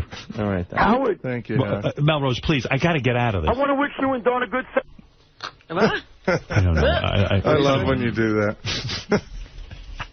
All right, boys. You could, but don't. We got it. You could sell whatever you want. Just think about it for yourself. Yeah, definitely. All right. Thank you, Howard. All right, boys. Go ahead. We love it here, by the way. This is like the greatest job we could ever dream of. All right. Okay. Everybody loves it. All right, get out of here. Definitely changed our lives. Yeah, right. I see you're doing great. I want to beat my wife, throw her songs are great. Just being married's like living in hell. I want to punch her till she shits out her bones. Beat my wife. Dear God, I can't take her. I want to decapitate her and use her head like a bowling ball. Beat my wife. I wonder if he brought this to therapy, this song. I wonder what the therapist would have said about it. Wow. Catchy tune. I think that's the knife being played. They're booked every weekend for July. Beat my wife. They're making money, right? I hope. Yeah. It doesn't sound like he's saving any, though. I mean, the wife sounds like she's buying purses. Well, she's going to have a great collection. They have kids, right? Yeah. They got, well, that could, I mean, I guess hopefully money's going to the I'm kids. hoping that the kids are getting clothed and fed. Well, they seem to be. Hang around with. Me. Okay, so. I couldn't get rid of you. And you were the only one that I even got reactions from the party, so I have to talk about it. He's not always going to talk nice, John. You know, sometimes you got to take the good with the bad. I talk nice. He talked nice about Jimmy. Well, because that's Jimmy. Well, he talks nice about Jimmy. Jimmy's my boyfriend. We're all jealous of that. You didn't even talk to Jimmy. I didn't spend 10 seconds with Jimmy. Like, you John. don't even fucking talk. John, who'd I spend the whole night? They don't talk to each other. Who'd They're I in the same room, but they don't talk. Who'd I spend the whole night with? Me. So what does that tell you? When it comes down to it, who am I with and who am I not? I've never had guys fight over me. I know. Before. Look at this. This is the greatest. Fighting over you? You're fighting over me. We have nothing in common, you and I. That's Why right. are you hanging out all You're night? good looking. I'm ugly. No, we don't watch the same shows. We don't read the same books. Well, you don't read any I don't read any books. Yeah, you read books. He doesn't. Comic books. You know, we don't... Why don't you... So why do you like me?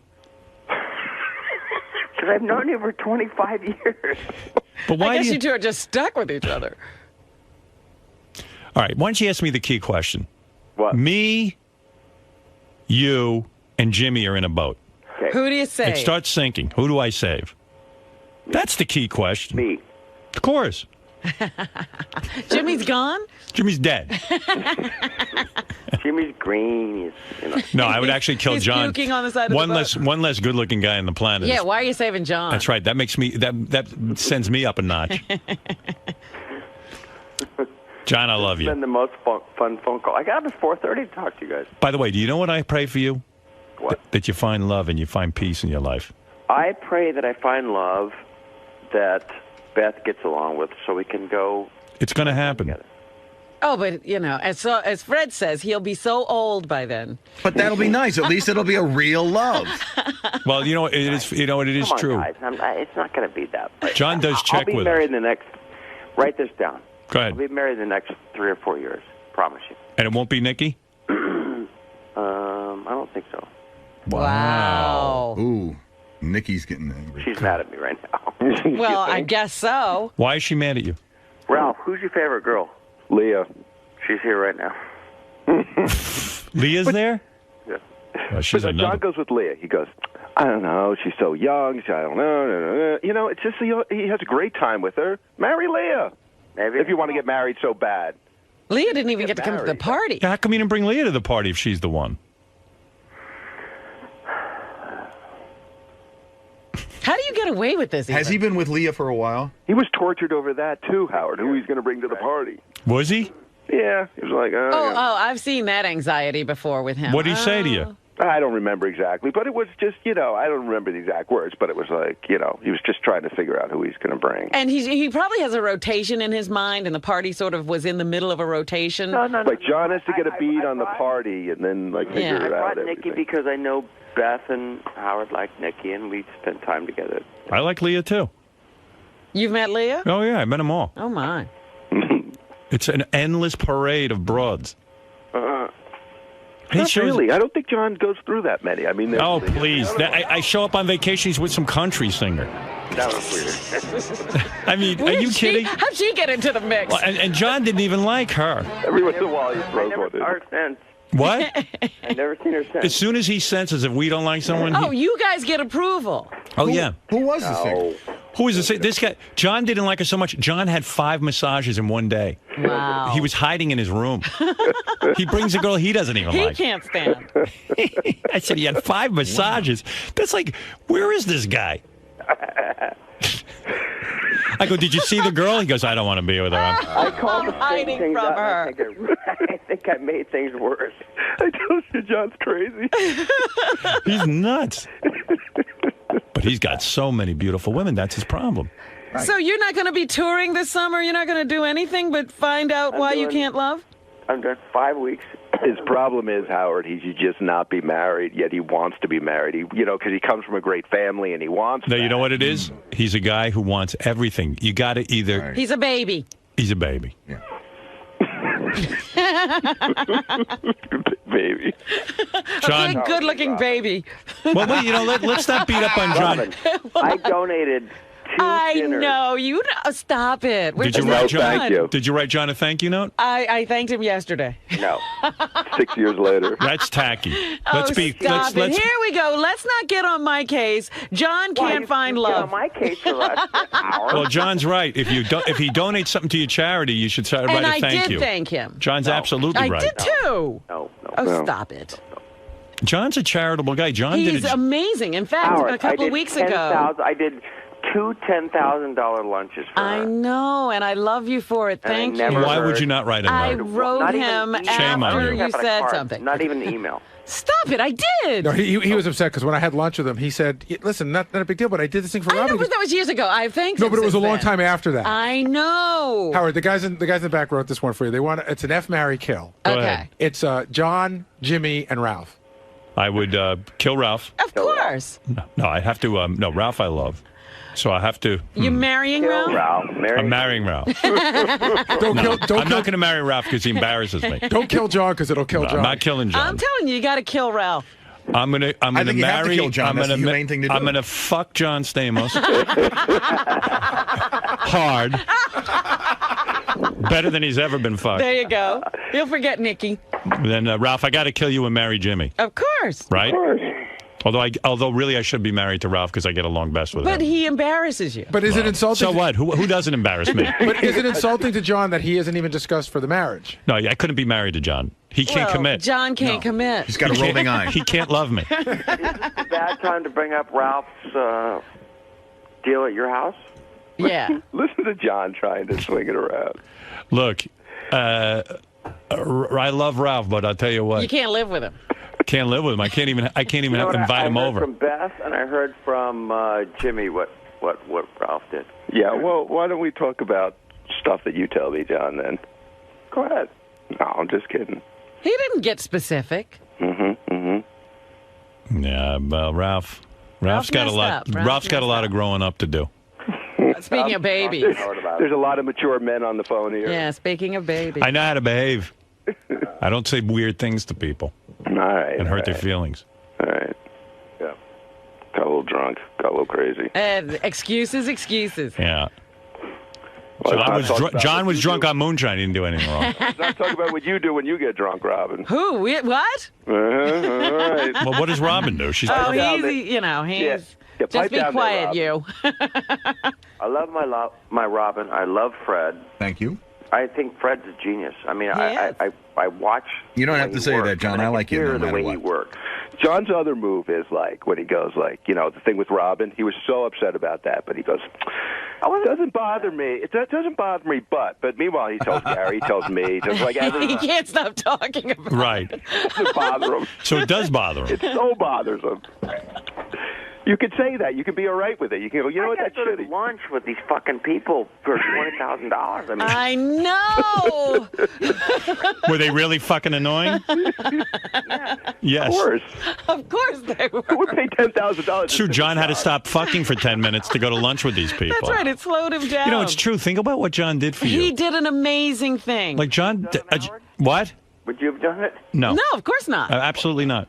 But he not only, Really? He gave me the opportunity to do this once, and then we had 2 people who would pay the same amount of money, and he agreed without flinching and said, I'll do both. And then you write him a note, because you don't want to know something, Robin, honestly?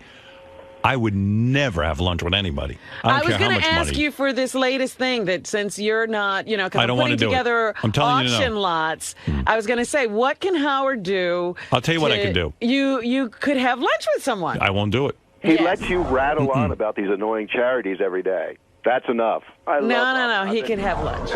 No, I won't. And I was trying to find out from John what he's doing, but he's going to be sitting at home trying to figure out how to fall in love. No, he's going to be sitting at home fucking hot models. So when he gives you a lunch, he's really giving up something. He's really taking some time away. Something I probably won't do it. You're not going to do it? After that, Robin, you're thinking of asking him again? I would, yes. Oh, man, you got nerve. John. Yeah. If Nikki's the best lay of your life. Yes, the best. And Leah's right there with you. Quiet. Yeah, I'm saying. In other words, you like Leah better, but she's not the best lay of your life. They're equal. No, they're not. It's not what you told me. I did.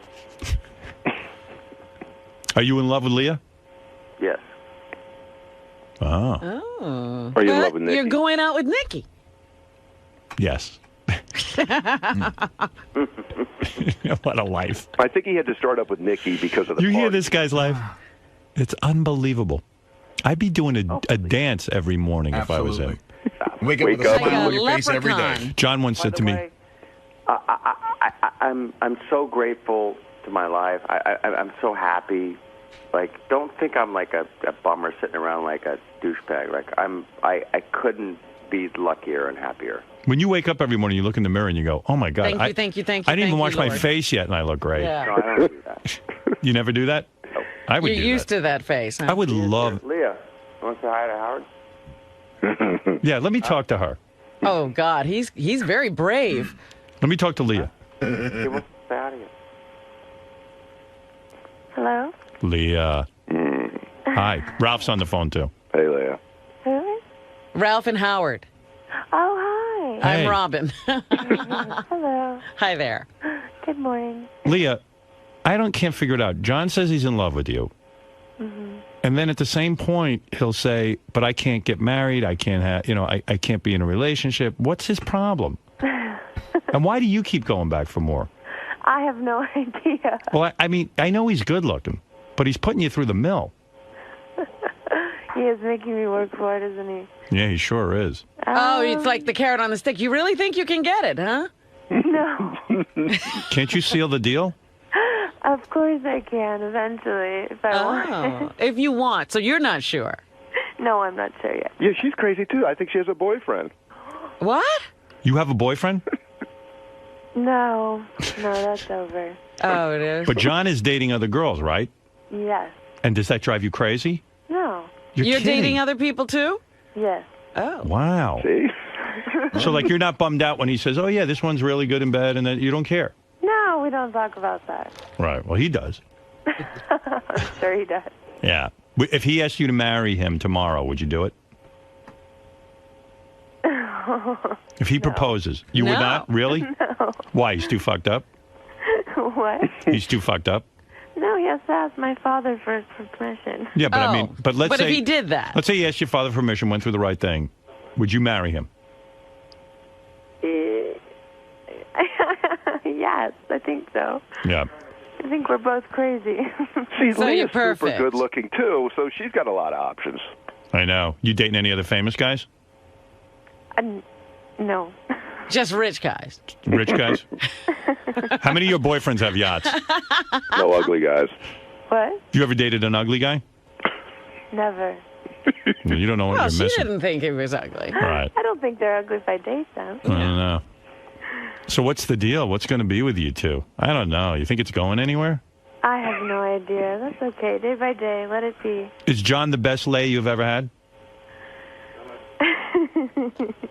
Honestly. The one who rocked your world, gave you orgasms and everything. I've had the most fun with him. You have. But did he have the biggest penis? I can't say that. Be honest. She can't say that. He wasn't the biggest one. So it wasn't the biggest one. So John, you take in John easily. You saying John's small? Oh, my goodness. No, not at all. No, John's pretty big. I've seen it, I think. What? Well, I haven't seen it, but my wife saw it. My wife said he was a pretty good size. That's when he used to be married. That's when he was really fun. Running around without any underpants on. That's when he's fun. Yeah. Wow. So he's not the best lay of your life? No, he's well, we'll see. I'm still young. Did you think it was weird that John didn't invite you to Jimmy's party? No. You weren't upset? No. Mm-mm. Don Rickles was upset. I would think you'd be upset, too.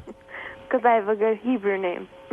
Whatever that means. I don't know. Well, anyway. All right, guys. You sound sexy as hell. Did you guys make love last night? No. Why not? I was at a concert. What'd you see? Here he is. Hold on. What'd you see? Oh, I saw Massive Attack. Massive Attack? John doesn't even know what the... John can't go because he doesn't know their songs. Is John the oldest guy you ever dated? What? Is John the oldest guy you ever dated? Yes. He's like almost 50. I know. Most famous guy you ever dated? Yes. Were you a Full House fan, or were you too young for that? No. She saw it in reruns. Friday night. You saw it in reruns, right? You didn't see the original Full House. I don't think so. You're an ER John fan. That's probably what it is. No, I was. She just got out of high school. I know. That's what I'm saying. She only knows him from ER. How long you out of high school, Leah? 10 years now, I think. No. Yeah. What year? Well, she must have been advanced. No, 6 years. 6 years. Yeah. 6 years, yeah. She just got out of high school. I know. John picked her up. John used to drop her off at high school. John met me barely at 18. That's right, I know. Yeah, John bought her first Star Wars lunch pail. All right, guys. All right, baby. What are you wearing right now? What? What are you wearing right now? Honestly? Yeah. Tank top. No panties? No bottoms? No. Nice. Let it all air out. Let it all out. Let it out, Raven. All right, Leah. Thank you. Let the poison out of your system. Hey, Leah. How old's your mom? A couple years older than John. Is that true, or is John older than her? No. She's a couple years older. All right. All right, baby. That would be great. I hope to see you soon. Oh, my God. What? What? Oh, you put her on the phone. She said your cock wasn't the biggest one she's ever had. She did? Yep. Mm-hmm. Leah. Said it was small. Leah. And that you're not very good in bed. And you're crazy. You're winding me up. All right, I got to go, guys. Yeah, no. She said Don Rickles is bigger than you. More shriveled. All right, Johnny, I love you. I love you, too. And John Stamos, not promoting anything, quite frankly. Are you? I'm doing Entourage. I'm on Entourage Decision. All right. John, yeah. And he's going to figure out how to fall in love. Right. Go easy on me this week, man. I will. I realized I was being a little too tough. I didn't realize. You think? I mean, everybody called me and they said, like, I thought he was your friend. I'm your friend. I'm your friend. I'm a better friend. Welcome to the club, John. It happens. Once in a while, you take a hit. Bullshit, because I didn't, if I fuck up like you, Ralph, then that makes sense, but I didn't. Right, you didn't. You're not as big a fuck up as Ralph. You're absolutely right. Ralph's the biggest. Man, there's some endorsement. Right. All right, John. Go ahead. Go listen. And when you figure out how to be in love, call me. Tell us the secret. Right. Well, I might need your help. No. But you know what the answer is? Simple. You got to want to be in love. I know. All right. Ralph, thank you. I still love you. All right. John, thank you. Good night, kids. Good night. Bye-bye. All right, there you have it. Finally got to the bottom of it all.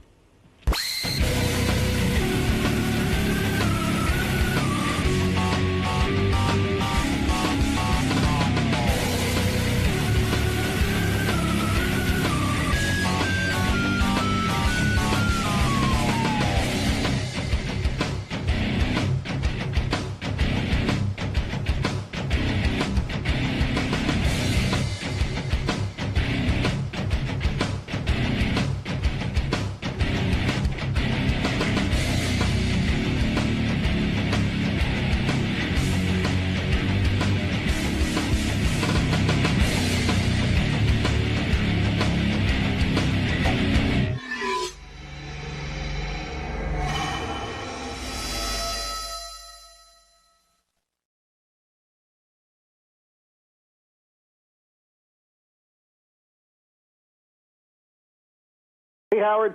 The reason I'm having you on to promote this show of yours is because I'm really worried about you.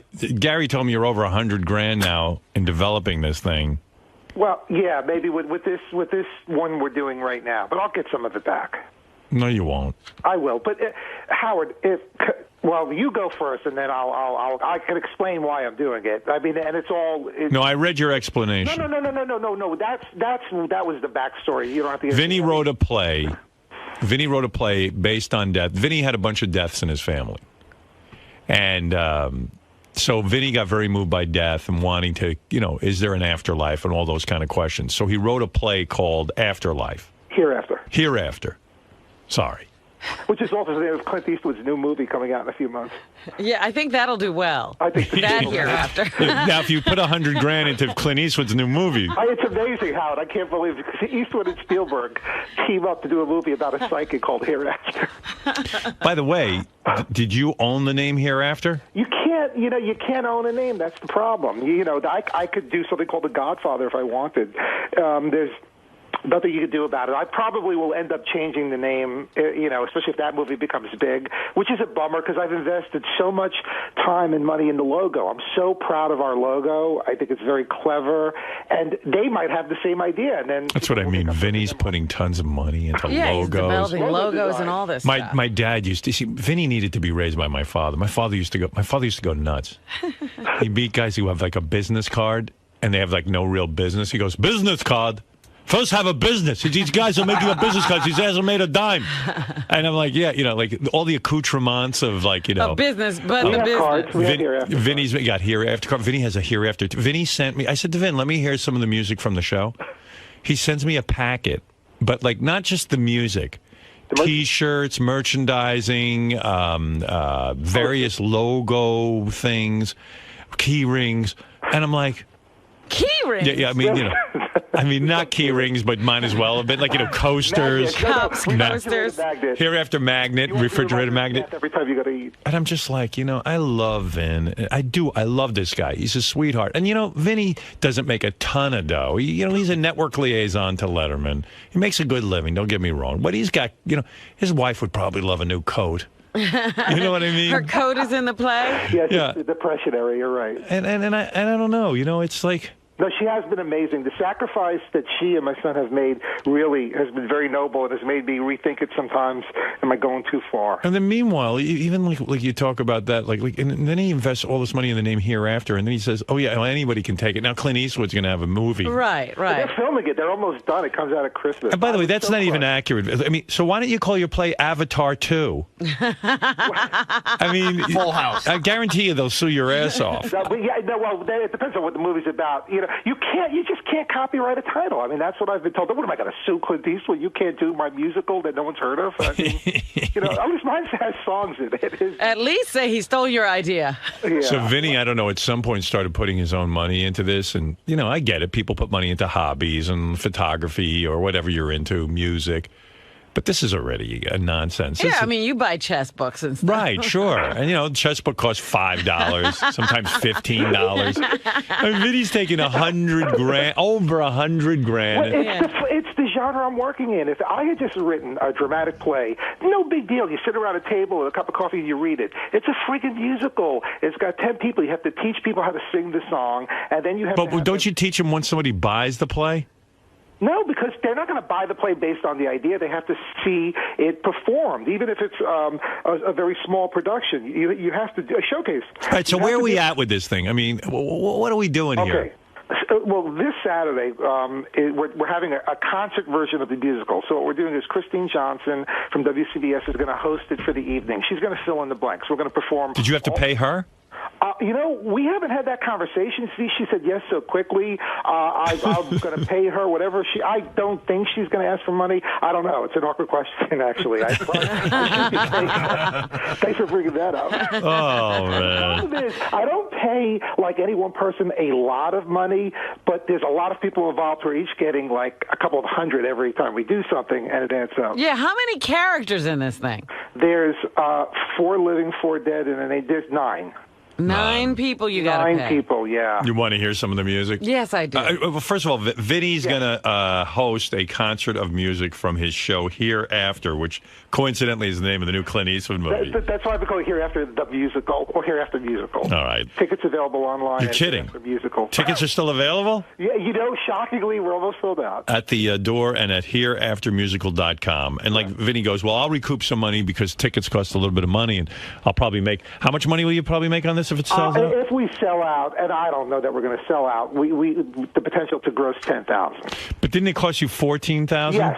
Yes. So you're going to lose money on this? No, because like what I'm getting for that $4,000, you have no idea. Okay, we did it I don't have any idea. You're right. I get a lot out of it because it's like a workshop as well. You know, it's a great. All I know is if you spend $14,000, right, and you only bring in $10,000, right. You're losing $4,000.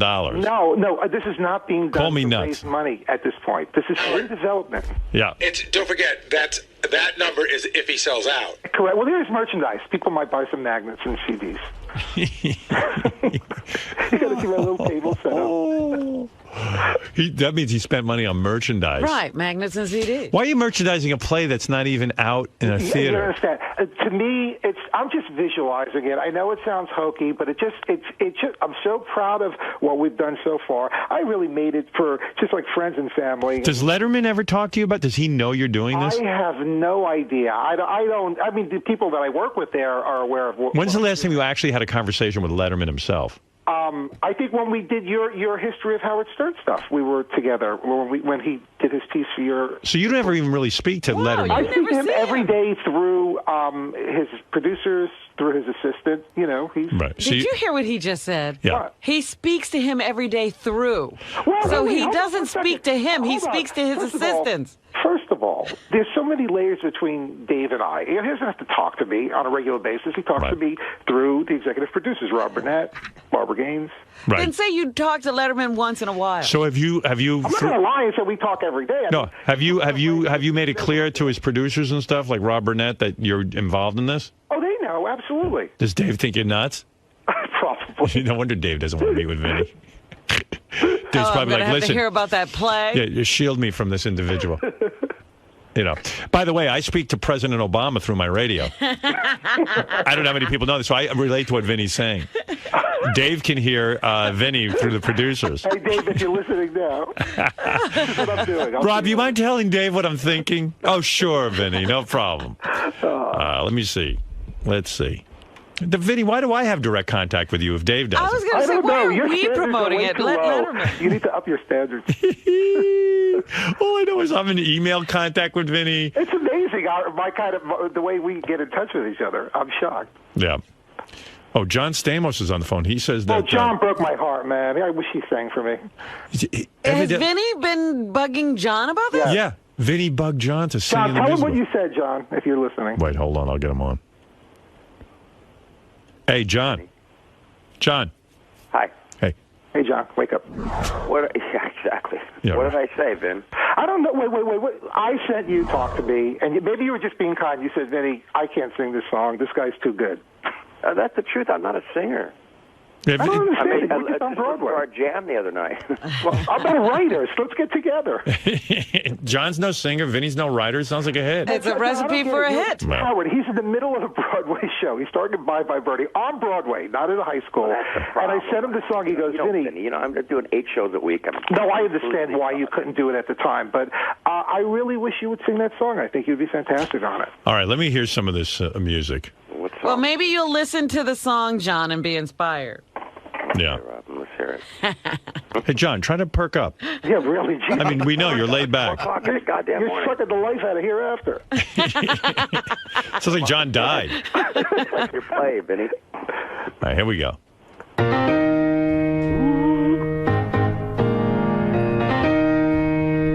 I told you I heard some of this. It didn't This sound sounds like Broadway music. Yeah. Great. Great. I hate Broadway music. I tell you, that's the problem. Someday between heaven and earth, we will all meet there. Someday between that time and your birth, it will all be clear. How much you pay this broad to sing? Not a lot, just a session fee. The rehearsal time was a lot to get them to teach it. And is that the song you wanted me to sing? No. This is the one with Carol Dennis, Bob Dylan's ex-wife. She's the second singer. She's amazing. It's waiting right above me. Just close your eyes in a blink. I'll take you there. It's real, not fake. Believe me, baby. Someday, that's where we... Sounds like all those other shows. Well, listen to just a little bit more. Do I have to? Carol, please, you're killing me. I'm killing you. No, Tell Letterman to put this stuff on. You're very kind. All we'll meet someday. That's where we all will meet. Wouldn't you love to be there when Vinny's teaching them the songs? I would love it. Oh, my God, I have it all on video. All right, Vin.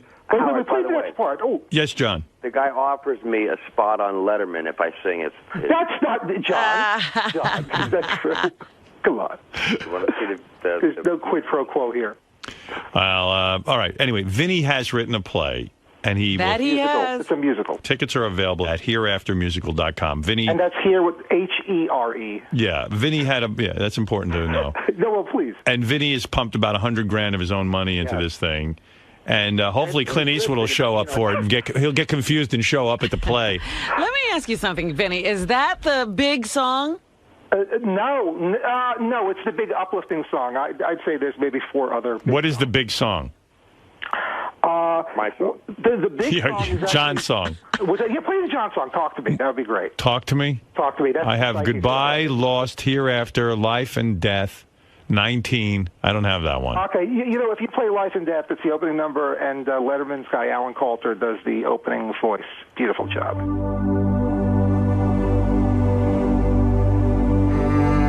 It's big. I could see John Stamos in this show. Listen to this orchestration. Yeah, I mean, you know what this cost, Vinny? You had that was expensive.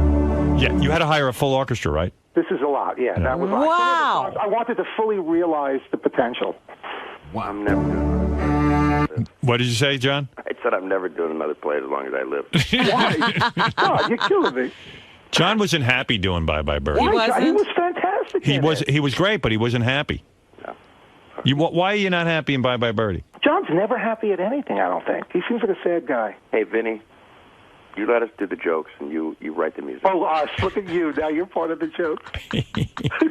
I love it. You are my love in the hereafter. You are the one I will see after you die. I am standing on the seashore. I'm sorry.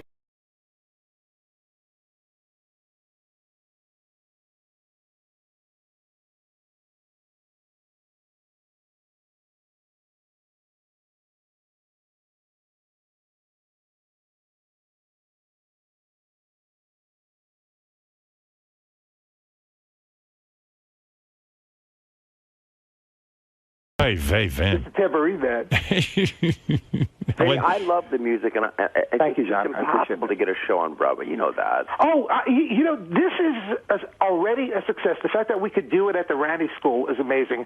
There's a high school in Connecticut that's going to do it. I just want it done. I don't care if it doesn't make it to Broadway. We'll aim for that, but I have a feeling it's going to be produced many times for many years to come. I hope so. All right, Vinny will be hosting a concert of music from here after this Saturday night. Is that how the play opens? Yeah. No, wait. No. There's this song kicks in right after that. Well, all right. Let's hear this song. Come on. Just at the moment when someone says she's gone, there are others who are watching here. Someone's at the door, Robin. That's the people about to see the... That's probably death coming to the door. I get it. Maybe those are just the bells in my head. Hey, I'm telling you, this is money. You're listening to money. Yeah, this is Vinny's money going out the window.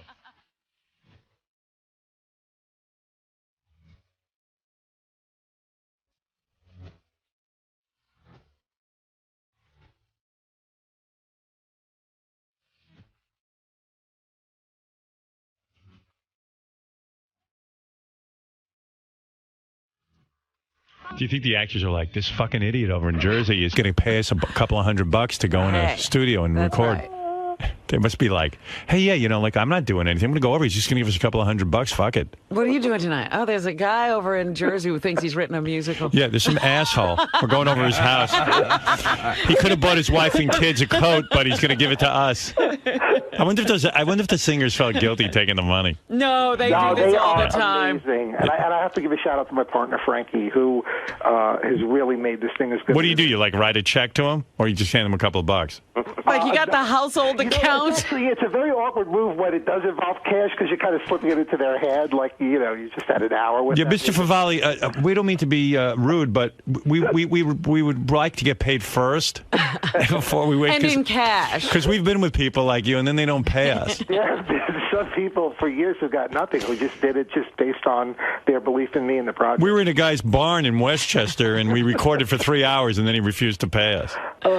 Vinny, you know I would have done it for you. I know, John. No, I knew you were busy. John wouldn't have done it ever. So exhausted every day. He's always tired, though. I love him. Yeah, John's always tired. No, but the last thing you want to do, you're doing 8 shows a week. The last thing you want to do is go in a studio and sing, you know, more songs. I mean, more bad Broadway music. You mean you were actually on Broadway doing a real job, and you didn't want to go to Vinny's house and record some bullshit? First of all, it was months before. I know you were in rehearsals, but it wasn't like, John, in between shows. Rehearsals are the worst. Rehearsals are 15 hours a day. Well, Bye Bye Birdie's been out for years. How much do you have to learn? Vinny figured you already knew that music.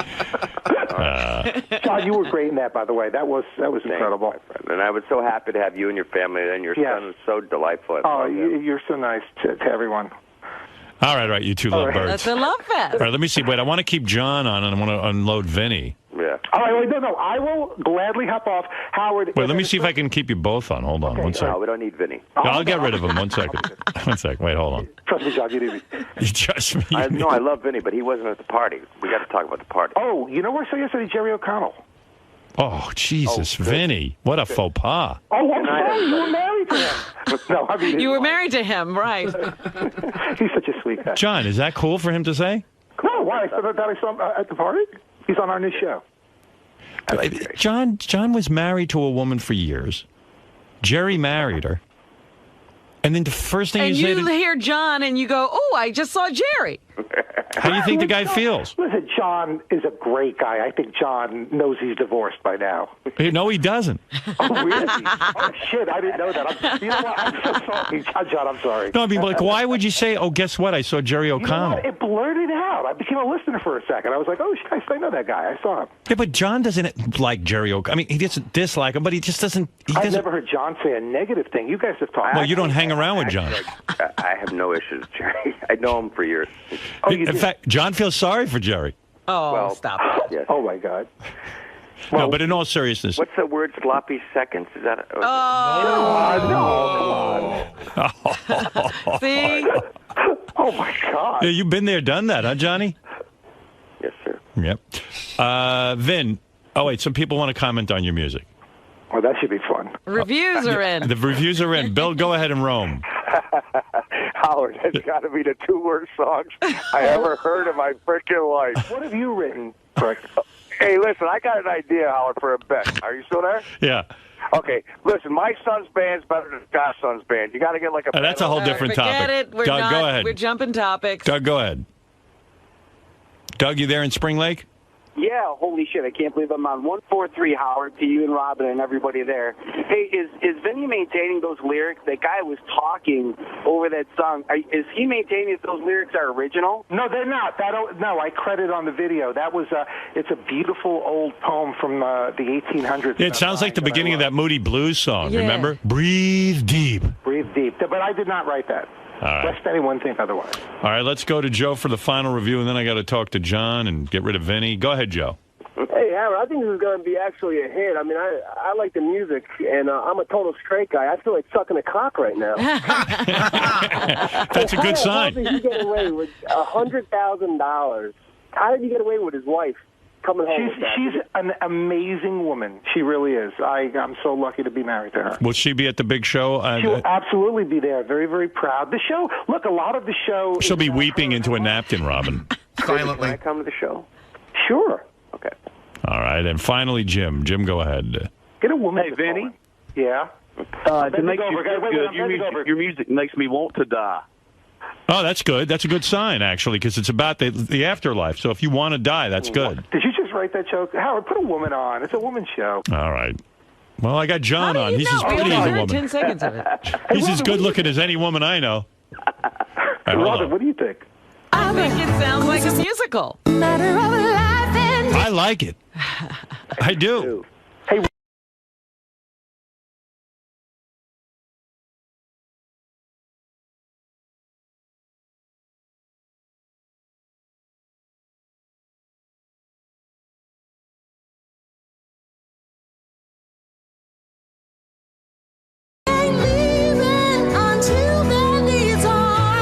I don't call me an asshole. I think it sounds pretty good. It sounds like it could have been on Broadway. Yeah, it's the opening number, by the way. Yeah, all right, Vin. Maybe you got onto something. I hope so. And hey, guys, I do appreciate the tough love and the support. I do. Oh, wait, here's a woman wants a comment real quick. Lori, go ahead. Okay, I hate to start the morning off on a sour note, but that was a really sour note. Those were a lot of sour notes, actually. This is a woman. Sorry. Good songs. Those are good. They were good. They're very musical. Yeah. We're my Facebook friends. Vinny, they can't get through. Vinny friends everyone on Facebook. I know. No, they friend me. I have never friended a person. I will accept. He accepts every friend.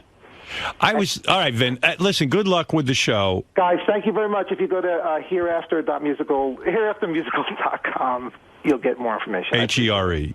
H-E-R-E, correct. All John, right. I love you, man. Take care. I can't believe you bothered John Stamos to come fucking sing your songs. I mean... And he was so sweet. He actually listened to the music, and he said kind things. And that was but John's like a big star. He was on ER. He's been working since he's 12. He was on my favorite musical, 9, like one of the best That's my whole point. In that too. You can't bug guys like that. I know. You know what? It was very presumptuous of me to think that he would drop everything and do it. And I swear to God, if I had a little more time, and John doesn't do shit like that. I swear to you, I'm not that good a singer. I swear, I'm not good in the studio. It takes me forever to sing a song. Yeah, John's not that good a musician. He just yells at musicians. My songs are very very easy. You're the Beach Boys. You're like the 80th Beach Boys. All right, Vin, I got to go. I want to talk to John a little bit. Okay, I appreciate it, guys. And we've spent way too much time on you. All right, play some more music. Thanks. All right, Vinny. Okay, bye. John, what do you think about Vinny Favale spending all this money on a musical? You know, Vinny's a friend, and I wish him nothing but the best, and I hope it succeeds. And I know he's really passionate about this, and look, he's got the money to do it. God bless him. I really hope it works. But he's out of his mind. Seriously. I'm assuming Vinny's spending all this money. I'm assuming that all the years he's been taking the stupid bus and the work, he's been all that money he's been saved. He's been putting in a little, shitty Broadway account. It's a gamble, man. I mean, what can I say? If it pays off, great. If it doesn't, it's a colossal financial failure. I actually think it takes a lot of guts to do what he's doing. Vinny's a smart guy, and he knows the risk he's taking. So I wish him the best as a friend. I'm pessimistic about his chances, but I hope for the best for him.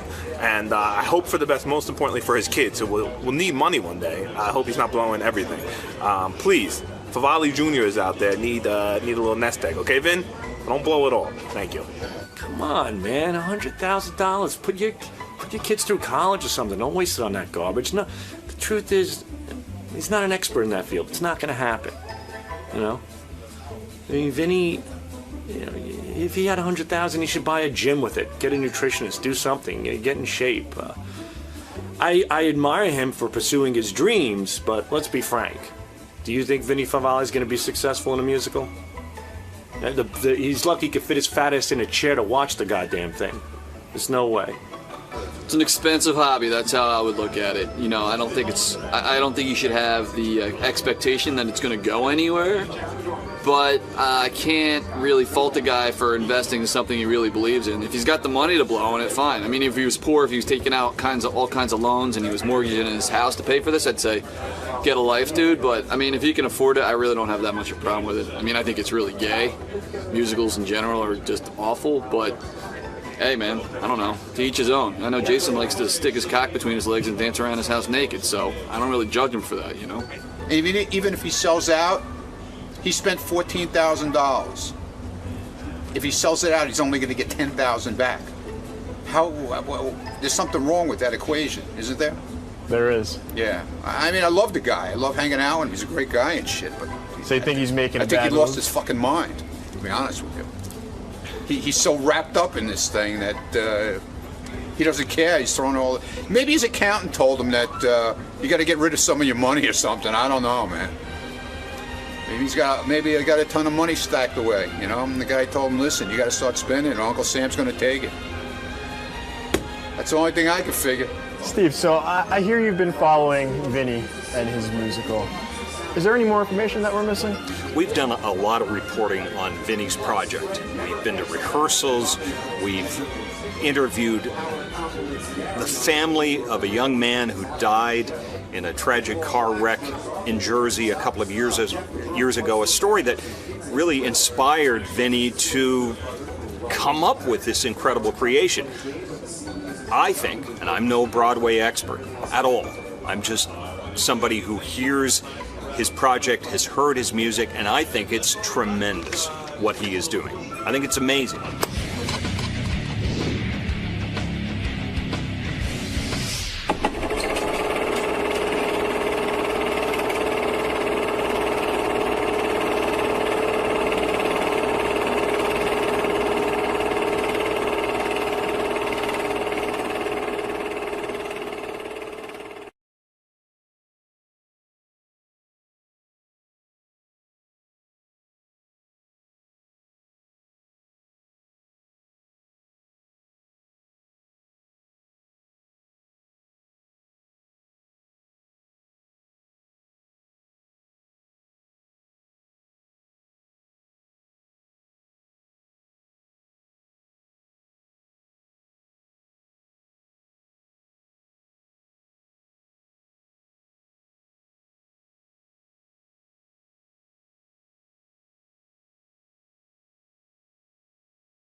here to promote my new album, Sweet and Wild, and I'm going to sing some songs off of it today. So see you on there.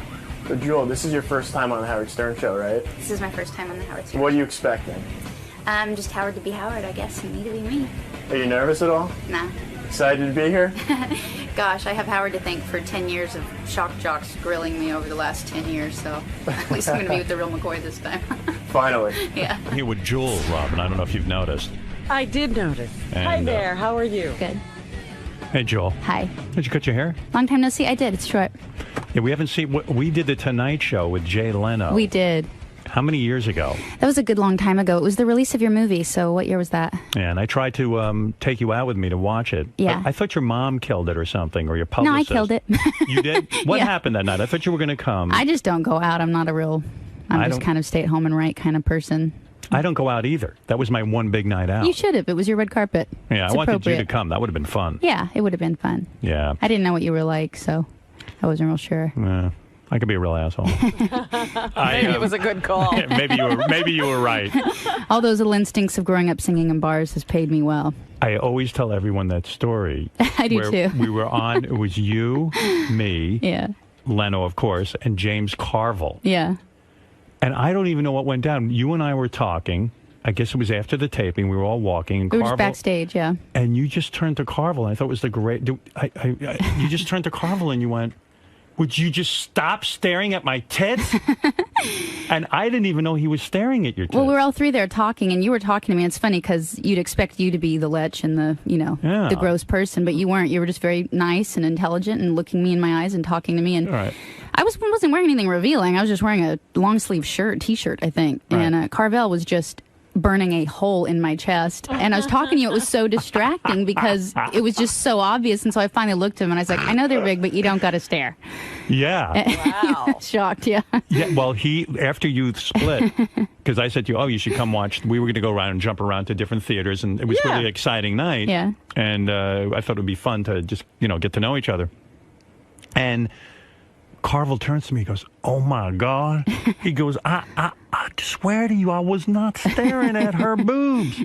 Or whatever he said, Yeah. And he was really embarrassed. He felt awful.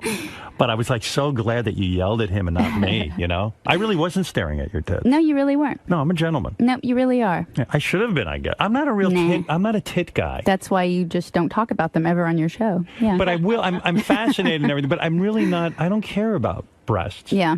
You know what I'm saying? Mm-hmm.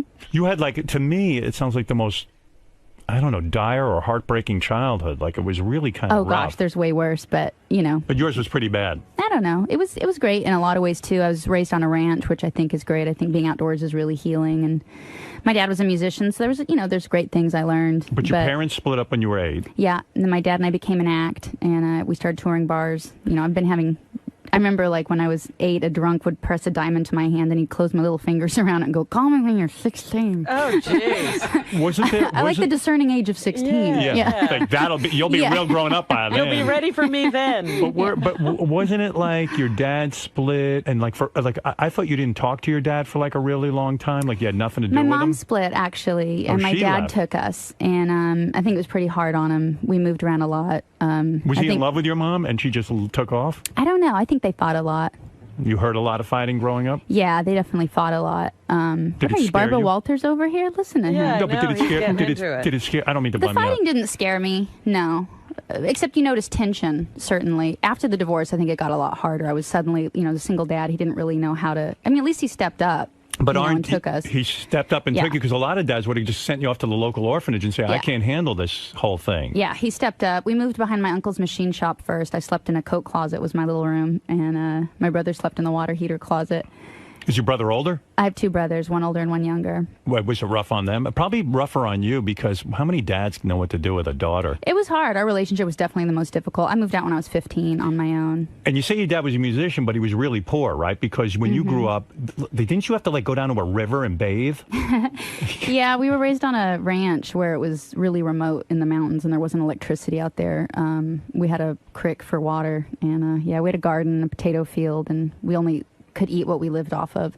But that was a nice thing about being poor in this country is the land will take care of you, whereas when we were poor in cities, it was obviously much more difficult. Do you feel empowered by that? Like if worse came to worse and you lost all your money tomorrow, that you could go live on the land, you know how to do that, right? Yeah, I like it. The country life, it's just a great lifestyle. We live on a ranch now.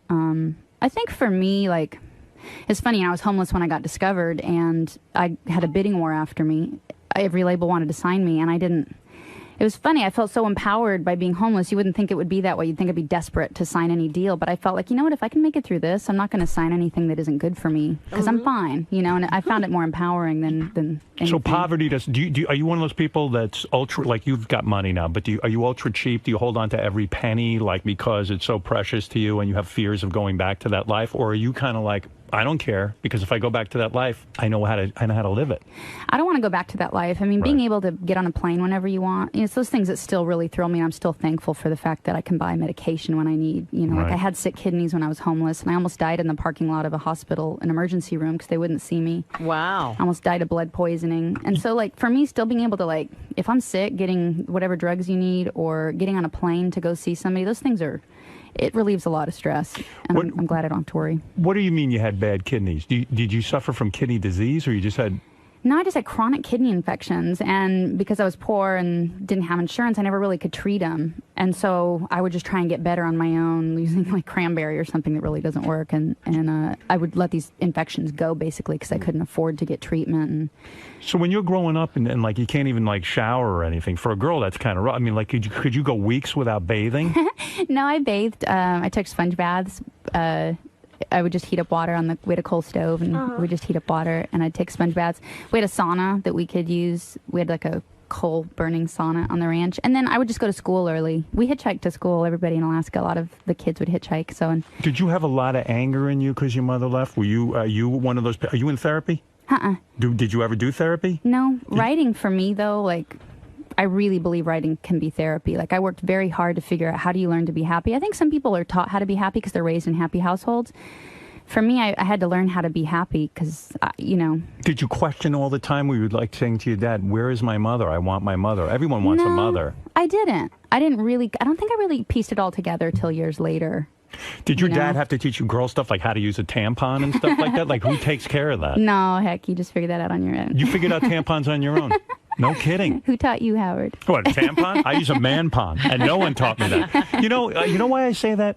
And this is going to sound gross to you, but I swear it's real. No one even taught me how to wipe my ass, and I did it wrong for years. Really? Yeah, I made a fissure back there for a while until I figured it out. Like, people need help figuring out how to live, and when you're a young girl, you need a mother to teach you. You basically, and didn't it drive you crazy that your mother was alive somewhere, running around, and you never got to see her? Filled with curiosity. I saw her once in a while. You know, like I'd get to Anchorage and see her. I didn't really piece it all together. I didn't really understand what happened. I didn't understand why she wasn't with us. I just knew they got divorced and my dad took us. But what was her explanation? I've never gotten one. I don't really know. Did you talk to her often, even though you didn't see her? I really, you know, like, you're a kid and you really want to be with her for sure. Right. And I think in my mind I built up that we had this bond that we probably really didn't. Was she cuckoo in a sense? Because like I read some story about you when you were starting to make it in the record business, she would negotiate your contractors, or she somehow got involved in your contract negotiation, would contact a spirit named Z or something like that. Is that true?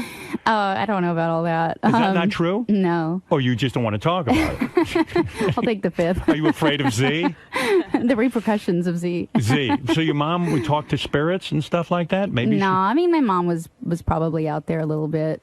It's hard. You know, it's hard as a kid having any parent involved in your career, for sure. It definitely got better when we separated that out. But why did you allow your mother to even step into your career? She wasn't there for you growing up. And then suddenly, do you think you gave over your career to her in a sense because you so badly wanted a mother in your life that you could bribe her in a sense and make her be with you through your music? I don't know, it's complicated. It's such a mixed psychology. Why did you feel confident that your mother could run your career? I mean, I knew her a little bit before then. I moved to San Diego to help her because she was sick in San Diego. Right. And when I was homeless, she ended up living in her car too. And like I said, I thought we were really close, kind of. You know, it's kind of one of those things where I think that you want that love, and that's something that you feel like you have. And when you're getting into a business that's this scary, too, you want to feel like you can trust somebody, and of course you would trust your parents. So you mean your father and you would go around doing an act when you were a kid. Mm-hmm. And you would even yodel and stuff. I've heard you yodel on TV shows. It's pretty awesome. I mean, it's great. I mean, and this talent came out early on. I mean, you were gifted. And not only that, you're good looking. I mean, you're beautiful. You're stunning, I would have to say. I mean, you know that. You don't usually expect to find a girl like this in a car, living in a car. No. Were there a lot of, because like even I noticed with Carvel, like you told him off about your breasts and all that. Mm-hmm. Were there a lot of sexual predators around you because you were so good looking and you had nobody really watching out for you? I mean, you're on the road, you're in a homeless. I mean, you must have gone through in bars the mill. at 8, 9 years old. Yeah, and I don't think it was because of the way I look at all. I just think that it's just men. But you have a double whammy. I mean, you're really, like, you're a model good looks, you know what I mean? Stop. Well, it's true. I mean, look at you. Yeah, I've learned at a very young age to really watch out for myself. It's also a reason I never drank or did get into drugs, because I was raised in so many bar rooms, and I watched what a woman would do for a compliment, what a woman would compromise for attention. Mm-hmm. I watched guys trying to drink away all their problems and never get it done. And I thought, you know what, if I'm going to... I knew I was kind of in trouble. I knew I was kind of a scared kid. I knew I had issues. And I knew... I thought if I just can't handle them at the time, I wouldn't hide from them. I would try and handle them as they came and not try and hide from them. And that's when I really started writing. And that writing always relieved the pressure the way I think drugs do for people. It just took the edge off enough that I could kind of make it through another day. And it taught me about myself, and it educated me about myself and where I was. But yeah, I did deal with a lot of predators. You know, I had a guy come up to me in the Catchmax shoe and grocery store, wanted to take my picture, headshots. My dad was really flattered, of course, and he just made me really uncomfortable. And we took pictures, very normal, silly headshots, but I did not like him. And you can see in the pictures I look really pissed. I'm like 8. And it turns out I wanted to go see my mom in Anchorage. And in a Homer, you can do this ride line on the radio because nobody has phones. And so I put on the ride line, one person needs a ride to Anchorage, we'll split gas. And this guy answered the call, and he's the one that drove me to Anchorage. And he made me so uncomfortable at that age that I remember having my hand on the door to jump out of the car. And this is at 8 years old. Yeah. And then there was like a restroom in the mountains, and I wouldn't go in until somebody else pulled up and another woman went in the restroom. I wouldn't go in that restroom alone. Like, I just really didn't trust him. And I remember telling my dad, I was like, I don't ever want to be around that guy again. And he was a little bit like, who do you think you are? Like, he's nice. And it turns out, yeah, a year later, he was caught for child prostitution and pornography and all that. And who at 8 years old would allow you in a car with a strange man? I mean... I don't know. It was just a different time, I guess. No, it wasn't a different time. No one was looking out for you. Yeah. And then, in a lot of bars, you'd have guys come up to you and be like, you're going to be so good to sleep with when you get older. And, just say really inappropriate things. Guitar players and bands. And did your dad hear this stuff, or did he not? Did he not know this was going on? No, he didn't really know what was going on. And like that guitar player that tried to kiss me, that was just, he and I just did a gig. He asked me to fill in with him. And how old were you then? 14. 14, and the guitar player came over and started kissing you? No, we went back to get our coats, and he leaned in to try and kiss me. And he's an older guy. It's creepy to you. Yeah, it's scary. Kids. I mean, I grew up with him and his kids. I mean, it's pretty gross, yeah. But I learned to be very assertive, very, like... At first, you're scared. When guys say gross things to you or come on to you or shock you, at first you're caught off guard. And you know that feeling. Every girl knows that feeling of like, oh, I wish I would have said whatever. But it happened to me for so many years that I finally got pretty quick-witted. And do you dislike men? Do you think men are pretty evil? No, I like men. I have a great husband who's a really good person. I think there are good men in the world. In general, the kind of type gross. of men. Yeah, I think that if there weren't cameras on and they could get away with something bad. So for a guy to win your trust, like your husband, I imagine you put him through the ringer. I don't think you're the type of woman that goes, oh, okay, I'll sleep with this guy tonight, and I'll fuck his brains out. I think a guy's got to put in a long courtship with you because I think you are mistrustful. Am I correct? Well, I've learned that people really reveal themselves. You just have to be... You can't kid yourself about who you want somebody to be, I think, is the most important thing. But how long did your husband have to work you before he got in your pants? I mean, really got in your pants. I don't mean kissing or maybe even feeling you up. I bet you takes at least 2 weeks. Am I correct? I don't know. It took us a little while, but we had good chemistry. How long did it take your husband to get in your pants? I have good instincts. Sometimes I trust people right away, and I'm not talking about sex. I'm just talking about some people I just trust instantly, and I've really learned to trust my instincts. And Ty was he's trustworthy. He's a stand-up guy. And so you're saying that he got in pretty quick? No. No? How long did you make him wait? I'm curious. Come on, tell me. I've heard it was months. How long did it take with you and your wife? 2 weeks. Really? Yeah, but I'm very trustworthy, as you can see. Well, we spent every minute together, so she even explains it's more like 2 months we were together. You guys had like a really fast bond? We did. We had a really fast bond. I knew that she was for me, and that was it. That was now, it. she's Catholic, right? And you're Jewish? Yeah. How does that work? Yes. Well, how does that work? Yeah. Well, I'm basically going to hell. She's going to heaven. So we're spending as much time as we can in this life. Because eternity is not promised. How does it work? But you said, honestly, you said it took your husband 2 months to get into your pants. I know that. I read it in an interview. I don't think I ever said that. You did. Really? Am I right? You know, we actually talked on the phone for 8 months. Wow. I met him at a rodeo in Denver, at a rodeo and livestock show like all couples meet. And we talked on the phone for about 8 or 9 months and got to know each other. And then we had a first date at a rodeo. And then we both flew out. We just saw each other for a couple hours. See, I never got why you were with him, but now I understand. You grew up on a farm kind of situation. A ranch. So that's what you're attracted. We have a lot in common that way, but I don't think that's not why I'm with him. He seems very quiet to me. He's very manly. He's very authentic. Yeah. Like, there's nothing fake or phony about him. Like, he's a stand-up guy in a world of flakes. Like, he really is the real deal. There's nothing phony about him. And I'd love him if he wasn't a cowboy or not. I just like that quality. Finding somebody you can count on in this world, it's a very rare quality. Most people will burn you. They will. And I think a lot of people go for the wrong thing. They go for looks or beauty, and all that's great. You know, having chemistry is really important. But having something you can rely on and count on is a very admirable quality. Yeah, women have always used me for my looks, and I'm sick of it. Yeah. I know. I mean, I know. It's so torturous. I'm so hot. They think of you as So all those arm hot women you candy. dated after you got a divorce, Yes. so they were just using you because you were rich, or? I think, well, here's my bottom And men are line. comfortable with that. I think women like me. I think I'm a nice guy. I think that I'm a good date. But I think also because of my fame and because of, I think that's the entree. People end up trusting you because of Like, that. did you get women that hot before you got famous? A couple of times, yeah.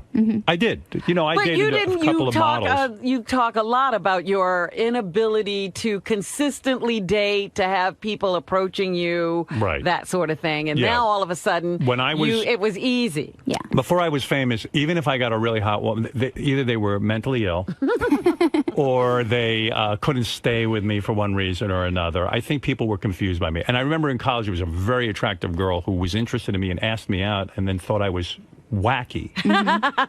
Like I talked too much. But I was nervous. I didn't understand how to be with women and things. Yeah. You know, I didn't know.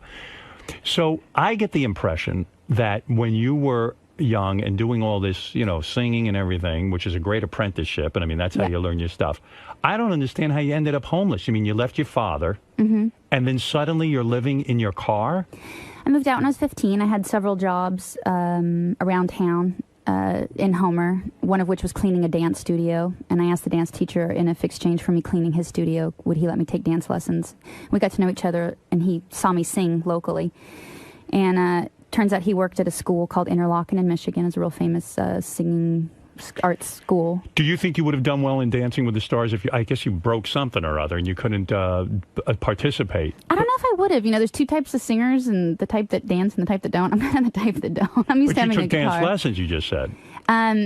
Very, very, very little. Yeah, I took about a year of it, and I'm not very good. I wasn't very good at it. I'm glad you didn't go on it, because the show is fixed. They have professional dancers who compete. Yeah. It's not fair. I know, but as my husband proved, he got really far. He made it to the Final Four, and he definitely wasn't, you know, professional. So you're growing up and you're good looking. And did it ever occur to you that you could have just made money on your looks instead of taking jobs cleaning dance studios? I'm not that good looking. No, you're really good looking. Hey, come on. I'm not. I mean, right? She's beautiful. What is she talking about? I mean, you know that. And because you're really good looking, did it ever occur to you, like, become a stripper or to use your body in that way? Did you At ever? 15, there are not a lot 15. of options for girls. No, I'm just saying. That's what I'm saying. Usually, you know, that's when you're going to fall into something like that, being out on your own. And Yeah, I mean, like, you have a really clear head about this stuff. I'm surprised you didn't. You never considered any of that. I didn't at that age. After I graduated high school, it's when I ended up in San Diego. I had a job answering phones at a computer warehouse, and my boss propositioned me one day to sleep with me, and when I turned him down, I joked it off. I didn't even think a ton about it, but the next day my rent was due, and I went in for my paycheck, and he wouldn't give me my paycheck. I went to the office, and he wouldn't even look at me. He just looked at his papers, and he acted like I was a ghost, and I was so mortified, but there's nothing I could do. I just walked out without my paycheck, couldn't pay my rent, got kicked out of where I was living. I was living paycheck to paycheck, so I didn't have enough for a deposit on a new apartment. I thought, well, I'll just sleep in my car until I get a new job, but I had the sick kidneys, and one thing led to the car I was living in got stolen. It was just a really bad time in my life. And anyway, while I was homeless, I needed a place to shower, and there's a lot of musicians around town, and it was a kind of nice, tight-knit community, and one of the guys let me use his place to shower, and he just, long story short, there'd sometimes be other girls hanging out there, and, you know, they were strippers, and call girls and things like that. And they were always trying to kind of convert me. You know, they were like, hey, you're a pretty girl. You know, you should try. It's great money. I was singing on street corners. Like, I was making $5 a day. And I thought about it. You know, yeah, I gave it a thought. Sure. You know, can I do this? What would it be like? And for myself, I just couldn't. And luckily, I had music. I wasn't successful, and I wasn't trying to get signed, but I grew up singing live. I grew up getting paid $200 a night, cash, to sing. And I was like, you know, I just started writing songs, and I had that. If I didn't have that, it would have been hard. Did you start to lose faith? How old were you at that point, 18 or so? I was 18. That was a really intense time in my life. I started shoplifting a little bit to get by with food. It started with carrots, which apparently are the gateway vegetable because it led to other things. How would you steal things? In other words, you would wear a heavy coat and stick them in your coat? Is that how you would do? How do you get away with stealing groceries? I found just being real obvious was the best thing, usually. Just grabbing it and putting it in your basket and walking out to your car. Really? And just like sidestepping the cash register? Mm-hmm. No kidding? Yeah. But the worst thing you ever stole was food. Was food.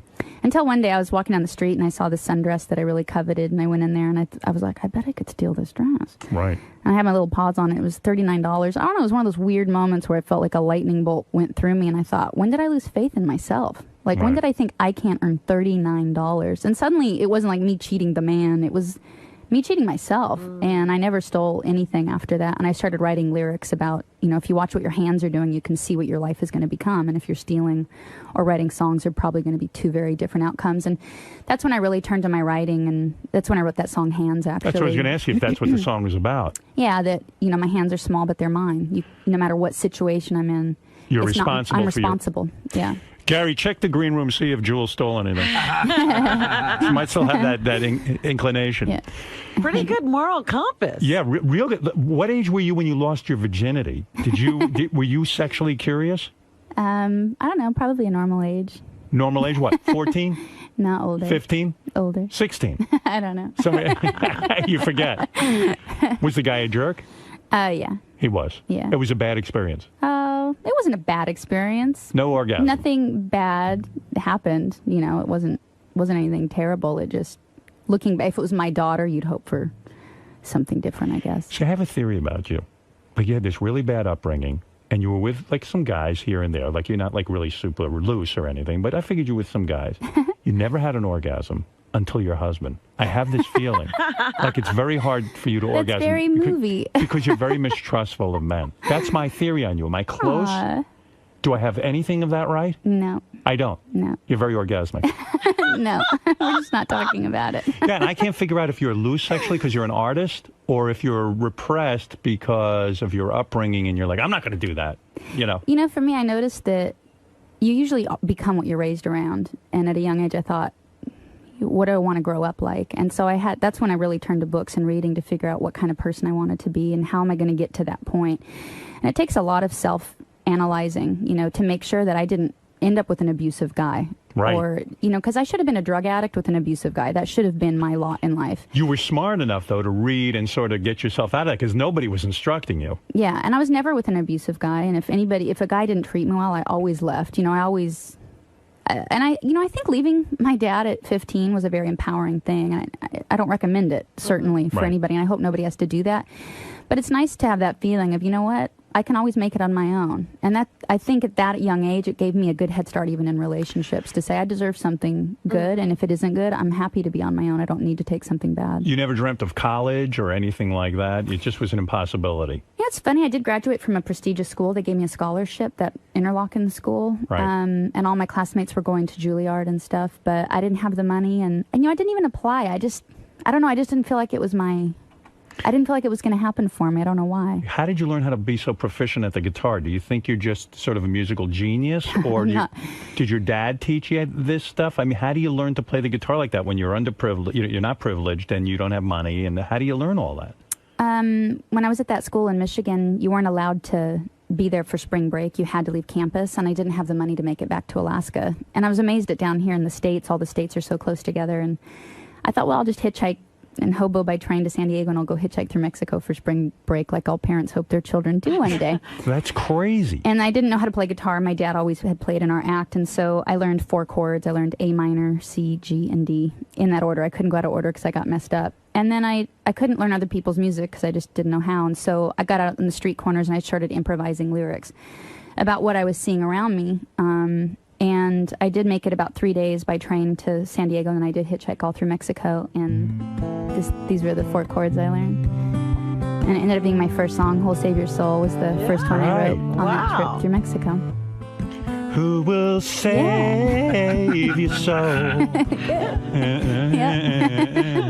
Yeah. Well, that's unbelievable. But anyway, I taught myself guitar, and I've just learned over the years. I'm certainly not great, but I have a certain it's my deal.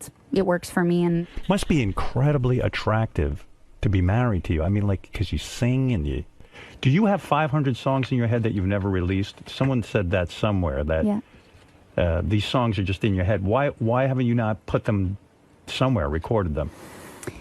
It's tedious doing records. It takes so long, the machine, just the way the industry's built, to be able to do a record and then produce it and then get it out and then promote it for 2 years. It's just a long cycle, but I just released an independent album called Lullaby. It was my first kind of indie release, and I'd like to start doing more of that with these songs because I can't get them out quick enough as I write. I would think at least 243 of those songs are about me. I would like to think that. When you play the guitar, you don't use a pick. Sometimes I do if I'm strumming, but otherwise I don't. And then do you just grow your fingernails out and you can just pick through that? Yeah. One hand's long and one's short.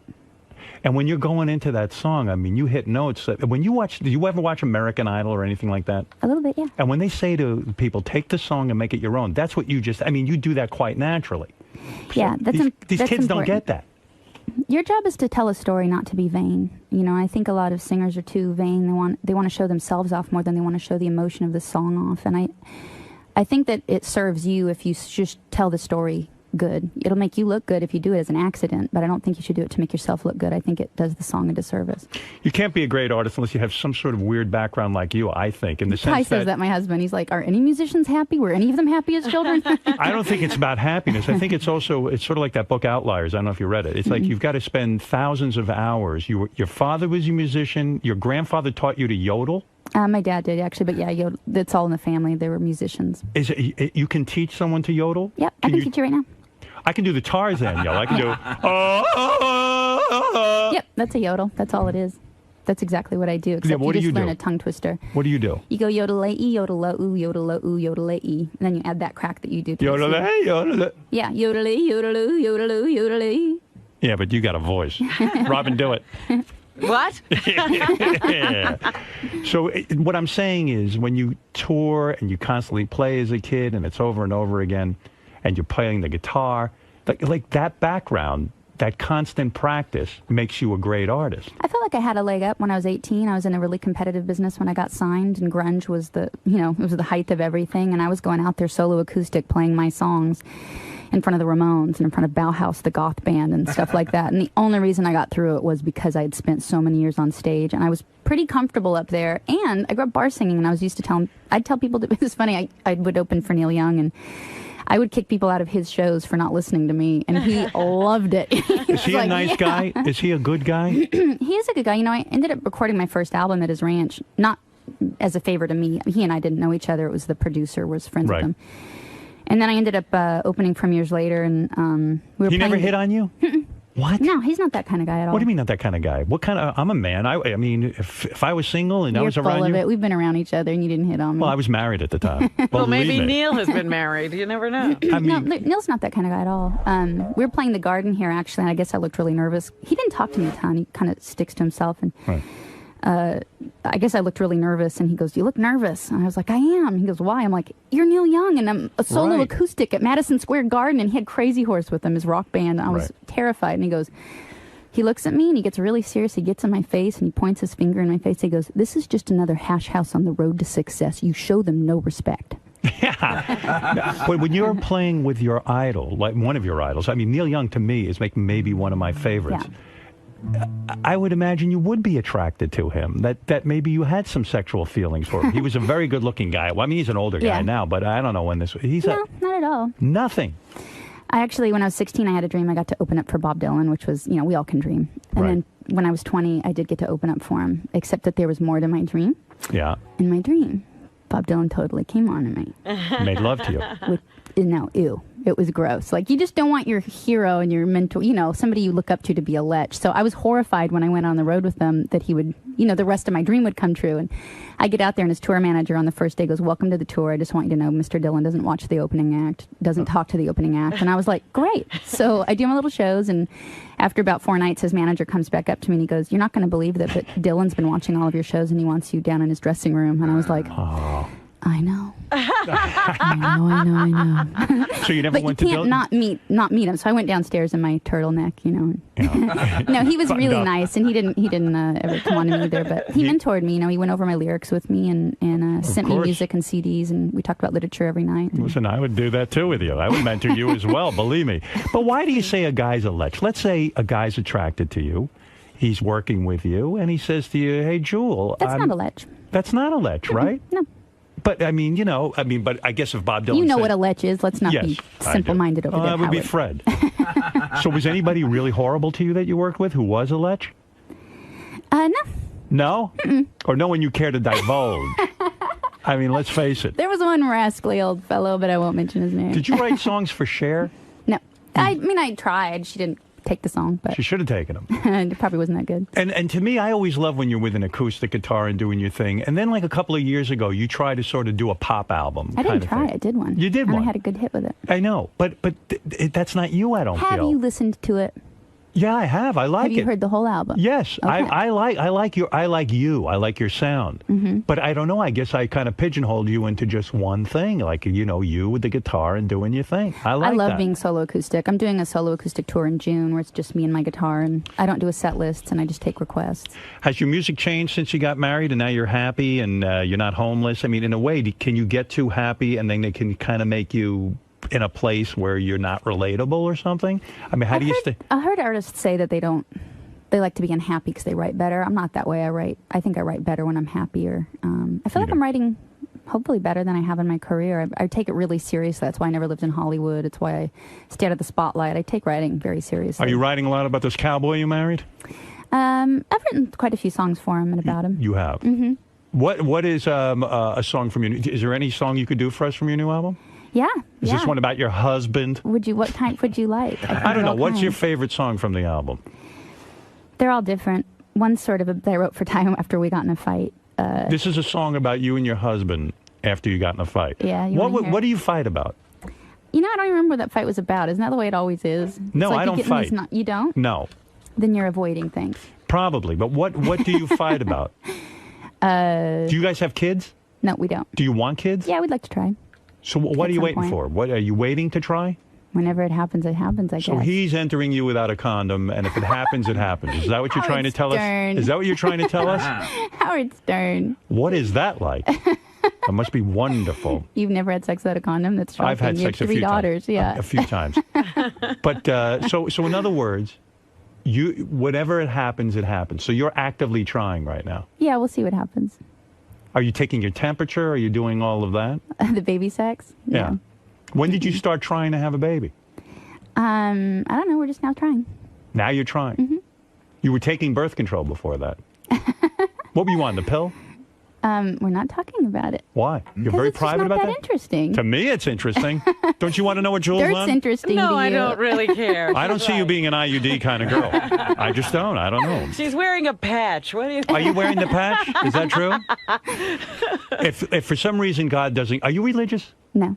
I would think you would be. I'm spiritual. What does that mean? What's the difference between spiritual and religious? I mean, I've studied all the religions, and I find them all really interesting, and I think aspects of all of them are really great, and I've sort of, I don't know, combined my own beliefs, sort of. Do you believe... Are you practicing? No, I'm not practicing anything. Well, he said he's going to temple soon. Well, there's something going on. He's about to go on. Now, your Hebrew name is, how do you say that? T-Z-V-I? Tzvi.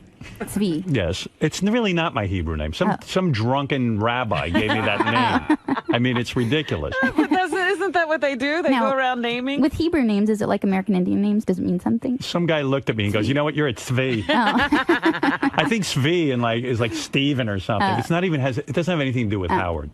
Doesn't mean man with curly hair. No. Do you, I think Svi means man of big nose. Isn't that what you found out? That might be mine then, too. You don't have a big Woman nose. of big nose. I would think you believe in God, though, because, you do? Yeah. Because, like, where do these songs come from otherwise? You know what I mean? I mean, they just keep flowing through you. Are you superstitious that way? Are you afraid the music will stop? I don't believe in writer's block. I think if you judge what you write, you get too nervous to write because you're judging what you're doing. But if you don't judge it, you can just write anything. It doesn't have to be good. I think being prolific's a great thing for that because sometimes you strike gold and a lot of times you don't, but it's okay. When you write something, do you have to sit and perfect it? Do you have to play it over and over again till you get it right, so to speak? Sometimes I like to just do it live. Like I just wrote a song the day before yesterday, and I haven't totally worked it out, but I will when I hit the road. I'll start singing it live every night, and I'll kind of work it out as I go. It came to you suddenly, and you heard it in your head, and then you just started playing it on the guitar. Yeah. What did that sound like? Let me hear a little of that. Let me hear it. All right, yeah. Listen up and listen well. I'm about to tell a simple tale, the mystery of the human heart. It's more than just 4 chambers, it's a palace full of burning embers. Something or other, something or other. You're working it out. Yeah. 'Cause like a river flowing through, you have to give the love inside you. 'Cause everyone needs someone to love, someone to talk to share the little things and all the joy it brings. Someone to love, someone to cling to. In the darkest hour it pulls you through. Yes, even lawyers too need someone to love. You hate lawyers, right? Beautiful song. You hate lawyers, don't you? No, I said even lawyers need someone to love.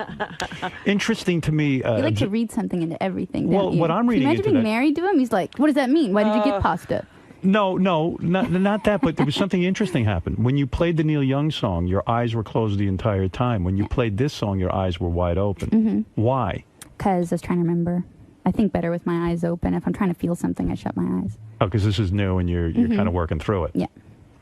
Are you the type, in your marriage? I also got to know you a little better. I didn't mind looking at you while I sang. It's disturbing sometimes. It can throw you off. When you're married to a guy, like, do you ever just sit around with your guitar and start playing stuff in the house and he can just sit around and listen to you? Or do you like to be alone? Yeah, I wrote this while we get in bed early, like at 8 at night, and he'll watch TV, and I'll just start writing while he's watching TV. And is that annoying to him? Because he's pretty good. But he's trying to hear the TV. I'd say, shh. I kind of mumble. I kind of mumble. I'm like, and I just kind of do it in my head. And then once he like starts falling asleep, I'll start singing a little bit more. I don't know. I think the novelty of it probably wore off quite a while ago. I have this vision that it would be so exciting to be with you, not only sexually, but also like afterwards, like maybe you'd start humming or something and start singing a song, or like I picture you nude and we just made love and you've got the guitar and your legs are crossed and you're playing. You see like a move me moment and you're going, you were amazing, honey. Yeah, something. I mean, yeah, you don't have to start singing. That part I don't so sing. Good. No, I don't think. In fact, I think you'd write a really good depressing song after you made love to me. But I picture that as being very hot. It's very exciting, right? To have a woman who's so capable.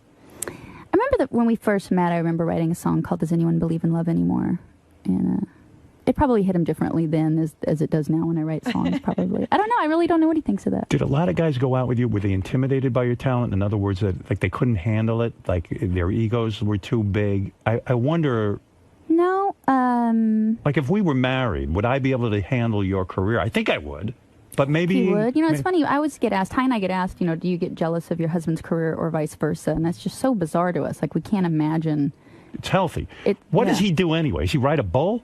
He's a rodeo. He's the winningest rodeo cowboy of all time. He's the all-around champ. So he rode saddle broncs, barebacks, and bulls. He's retired now, though, and he runs the PBR. He's one of the founders of the PBR, Professional Bull Rider. He's a tough guy. Very tough guy. He can kick ass. Has he ever had to beat someone up for you? You know what his go-to move is grabbing people by their esophagus. Just with 3 fingers. He's very, very strong, like freaky strong. Yeah. And if somebody's rude or like, I remember we went to a party once, a Gucci party in L.A., and a guy said, I walked by and he goes, your woman, she's very beautiful. And he made kind of a gesture about my boobs. And they're the boobs again. Ty goes, what'd you say? And he goes, your woman, she's very beautiful. And the next thing I hear is a and I look, and Ty just has his 3 fingers around, just the esophagus, not his throat, but just around your, like, literally esophagus wrapped around it. And I've seen him do that a couple times. He doesn't mess around. Does that scare you? No. Do you think he could ever get violent with you? Oh, never. Never? No, but he's, you know, he's like, you be respectful. Like, he's like, when did the world lose its manners? He doesn't think, you shouldn't be disrespectful. Does that turn you on? Be honest. Do you like having a man that powerful that he can choke a man with his 3 fingers? With his 3 fingers. Is he like? Does that feel good to you? Like finally, the guy who I can like protect that he's you? a man. He's definitely a man, but he's not hot-headed and he's not overly. Do you think you're attracted to him like that. because he can protect you in ways that your father didn't? No, I feel like I feel like I took that role over. Personally. Did you ever ask him to beat up somebody for you? No. I can't imagine. Think he'd beat up someone for me? Well, he's entertaining. We were at a party once, and this guy was fussing with his tie at the Vanity Fair parties, and he couldn't get it straight. And Ty goes, I'll fix it for you. And the guy presented his neck, and Ty got out his knife and chopped his tie off of it and handed him the tie. Sounds like a lot of fun. He is very fun. Keep him away from me. Because sometimes I look at the guys you dated. I didn't like when you were dating Sean Penn. I didn't like that. No, they kind of She scared dated me. Sean Penn? Yeah, oh, yeah. I didn't know He saw that. you on, Not many people know. He saw you on Letterman, right? And he called you. Conan. He saw you on Conan. Mm-hmm. And you were on there performing, and you're very intoxicating to watch, as I now know, in person. So he was watching you through the TV, and he felt a connection to you. I guess. And then he called you He up. had me write a song for a movie called The Crossing Guard. Smart move. Very, very good move. He was great. You know, you hear a lot of bad things about him. I didn't have that experience at all. He was great for me. You know, he was very supportive. He really believed in me. How long did you go out with him for? Just shy of a year. A year? Mm-hmm. You made love to Sean Penn? Look at you. Wow. Why break up? Oh, gosh. He was older than me, and I don't know. He just wasn't going to go anywhere. He's not for you. Yeah. See who else you dated. She's got a list? Jean-Claude Van Damme? No, that was just a rumor. Oh. Antonio Sabato Jr.? That was just a rumor. What? I hope so. I think you dated some other rodeo guy. You're into rodeo guys, huh? I didn't date another rodeo guy. Chris Douglas? Oh, no, he was a model. No, he was a model. Yeah. You dated him? Mm-hmm. Did you ever date the Iron Sheik? Oh, God, a No, wrestler? he's a wrestler, yeah. What was the song you were thinking about from your new album that you wanted to play? Now, this is right after you had a fight with your husband. Yeah. All right, you don't remember what you were fighting about. I know you get in a fight with your wife. What do you fight about? We don't really fight. Come on, never. Every You have to once have in a while. disagreements. Remember the time, didn't you lock yourself in the bathroom? Oh, yeah. Oh, really? Well, she got a massage from a guy, and I didn't like it. I had a hard time with that. Really? And she didn't tell me, like, she didn't. We get a massage. She likes to get a massage. Yeah. And I say, hey, honey, can you get a massage from a woman? She's a very attractive woman. I don't need some guy, doing stuff, So we were at the hotel, and she went downstairs and got a massage, and then we're talking this and that, and then somehow she goes, oh, yeah, he was real, and then she went, oops, and I go, I can't believe you hid that from me. And I got upset and locked myself in the bathroom. You really did? Yeah. That's a total chick move. Hey, I'm the woman. I'm the woman in the relationship. You never dated a woman? I could see you going to try that. I could see you dating a woman. He segues like that. Yeah, it's amazing. really. You never tried it, right? You're not into it. No. You never kissed a woman? I could see you like trying to see, like, men are disgusting and now I'm going to date a woman and see what that's all about. So you fought, what did you fight with Ty about? I really don't remember. It's actually in the song, but I don't remember what we were fighting out about. Something silly. But it was just something silly. All right.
You're an angel. Wow. You're an angel.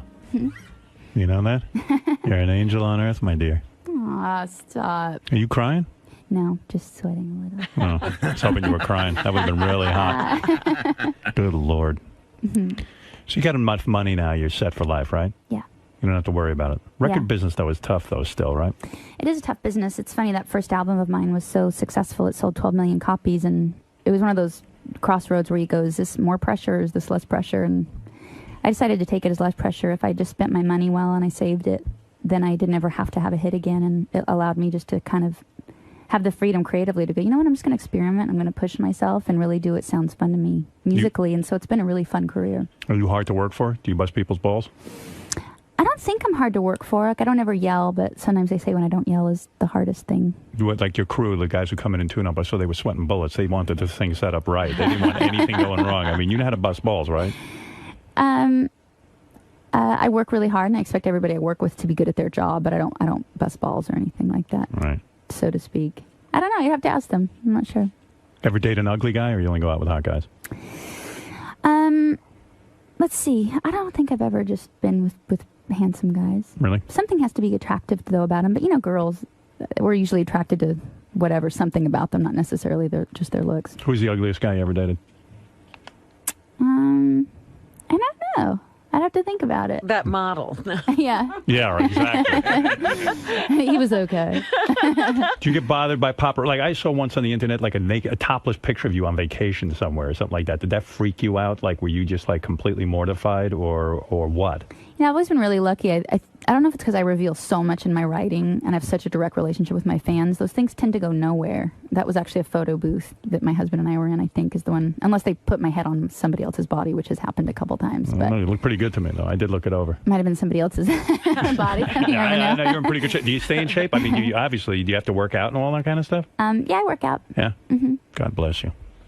Well, listen, Jewel. Yeah. You're hot. You can sing. You're super talented. You seem like a really nice woman. Well, thank you. Well, how does it work out financially with her and her husband? Because that's got to be complicated. Is he set from being a bull rider? Can you believe you can make money bull riding? Is he a wealthy man? He is. Yeah, he was the first guy to become a millionaire as a cowboy. He's very smart. Oh. He no cowboys ever had agents, and so he was the first guy to actually get an agent and negotiate contracts for himself. So he gets endorsement deals and stuff? Yeah, he got endorsement deals. He started the PBR, the Professional Bull Riders. They took bull riding out of rodeo because that's just an association, whereas the PBR is an actual sports property. And now the cowboys, usually like if the rodeo cowboys retired, they'd have to shape hats or get a construction job. They'd retire broke, the best athletes in the world. Right. And now they make millions of dollars because Ty and 20 other guys put in $1,000 and started the PBR, and they sold a half share for over $100 million and made all these guys that put $1,000 investment in millionaires. Does bull riding upset you in the sense that like they're like a PETA kind of thing, like the bulls are No, I'm an animal advocate. Like I believe in animal rights, and I'm an animal activist myself. But there's absolutely no animal cruelty in bull riding. There's the rumor, that you have to what do they say? You pin up a bull's testicles or something. Right, to get him Which to is jump silly, around. because as a man, I'm sure you know, if you did that to you, you wouldn't move. You certainly Right. wouldn't be bucking around. So that's just a complete myth. Like, there's absolutely They don't do nothing. anything to the bulls to make them jump around. Zero. Like that. And in fact, they won't. If you mistreat an animal, they won't perform. I guess, in other words, if you just sit on a bull's back, they just want to throw you off. Some do and some don't. Actually, a friend of ours bought 500 bulls to try, because they're worth a lot of money. They're like thoroughbred horses now. They'll go for millions of dollars. Huh. And a guy bucked 500 bulls and not one of them bucked. Wow. They're just, some of it's in their blood, and now they're doing bloodlines to breed them to buck. But you just can't make a bull buck no matter what you do. And in fact, if you mistreat them or do anything to their balls or anything, whatever, they won't perform. So Like, the you can't idea make is them. to stay on the bull's back as long as you can. Yeah, the idea is to have a counter move for every move the bull makes, and it's for 8 seconds. So if the bull goes like this, you want to be a pendulum and do the opposite. And you have to do it perfectly and in time, otherwise you'll die. So when you start dating your husband, does he take you right to see him ride a bull? Like, is that it? Like, hey, watch me be Superman kind of thing? Our first date was at a rodeo. Yeah. And he was performing? Yeah, Where's he the was guy, riding all three where's the guy events. meet a girl like you? How did he even hook up with you? Where were you 10 minutes ago? I said we say met it at again. the She said Denver it. Yeah, but Rodeo and Livestock Show. But what were you doing at a rodeo and livestock I show? had a show. My dad was the all-around cowboy. I grew up on a ranch. I grew up okay. going to rodeos, and No, I I just get had it. a night off and went to a local rodeo. Okay, I got it. Then he gets on the bull and you get all excited. No, we just talked on the phone for about 8 months after that. I know. Well, so how do you divvy up the money? Like, you have your own separate account? Did you sign a prenup with him? Because you probably have more money than he does, right? Now we're probably worth about the same. Are you? Mm-hmm. About 50-50? Yep. And we have separate estates and stuff like that, and then we just share expenses and things like that. How's that work? It works really good. In other words, like the electric bill comes in. Yeah, we have a joint account. bank account. Yeah, we everyone contributes. Put equal money. Yeah, we contribute to the joint account. That sounds fair. It's really fair. It works great. What do you guys do? Well, I pay everything. You do. Yeah. That's fair. Yeah, it's kind of fair. It's fair to me. Beth thinks that's fair. Yeah, I mean, I just do. I don't know. Yeah. Did you guys get a prenup? Yeah, we worked that all out. Mm-hmm. Yeah, I think prenups are good. They're healthy.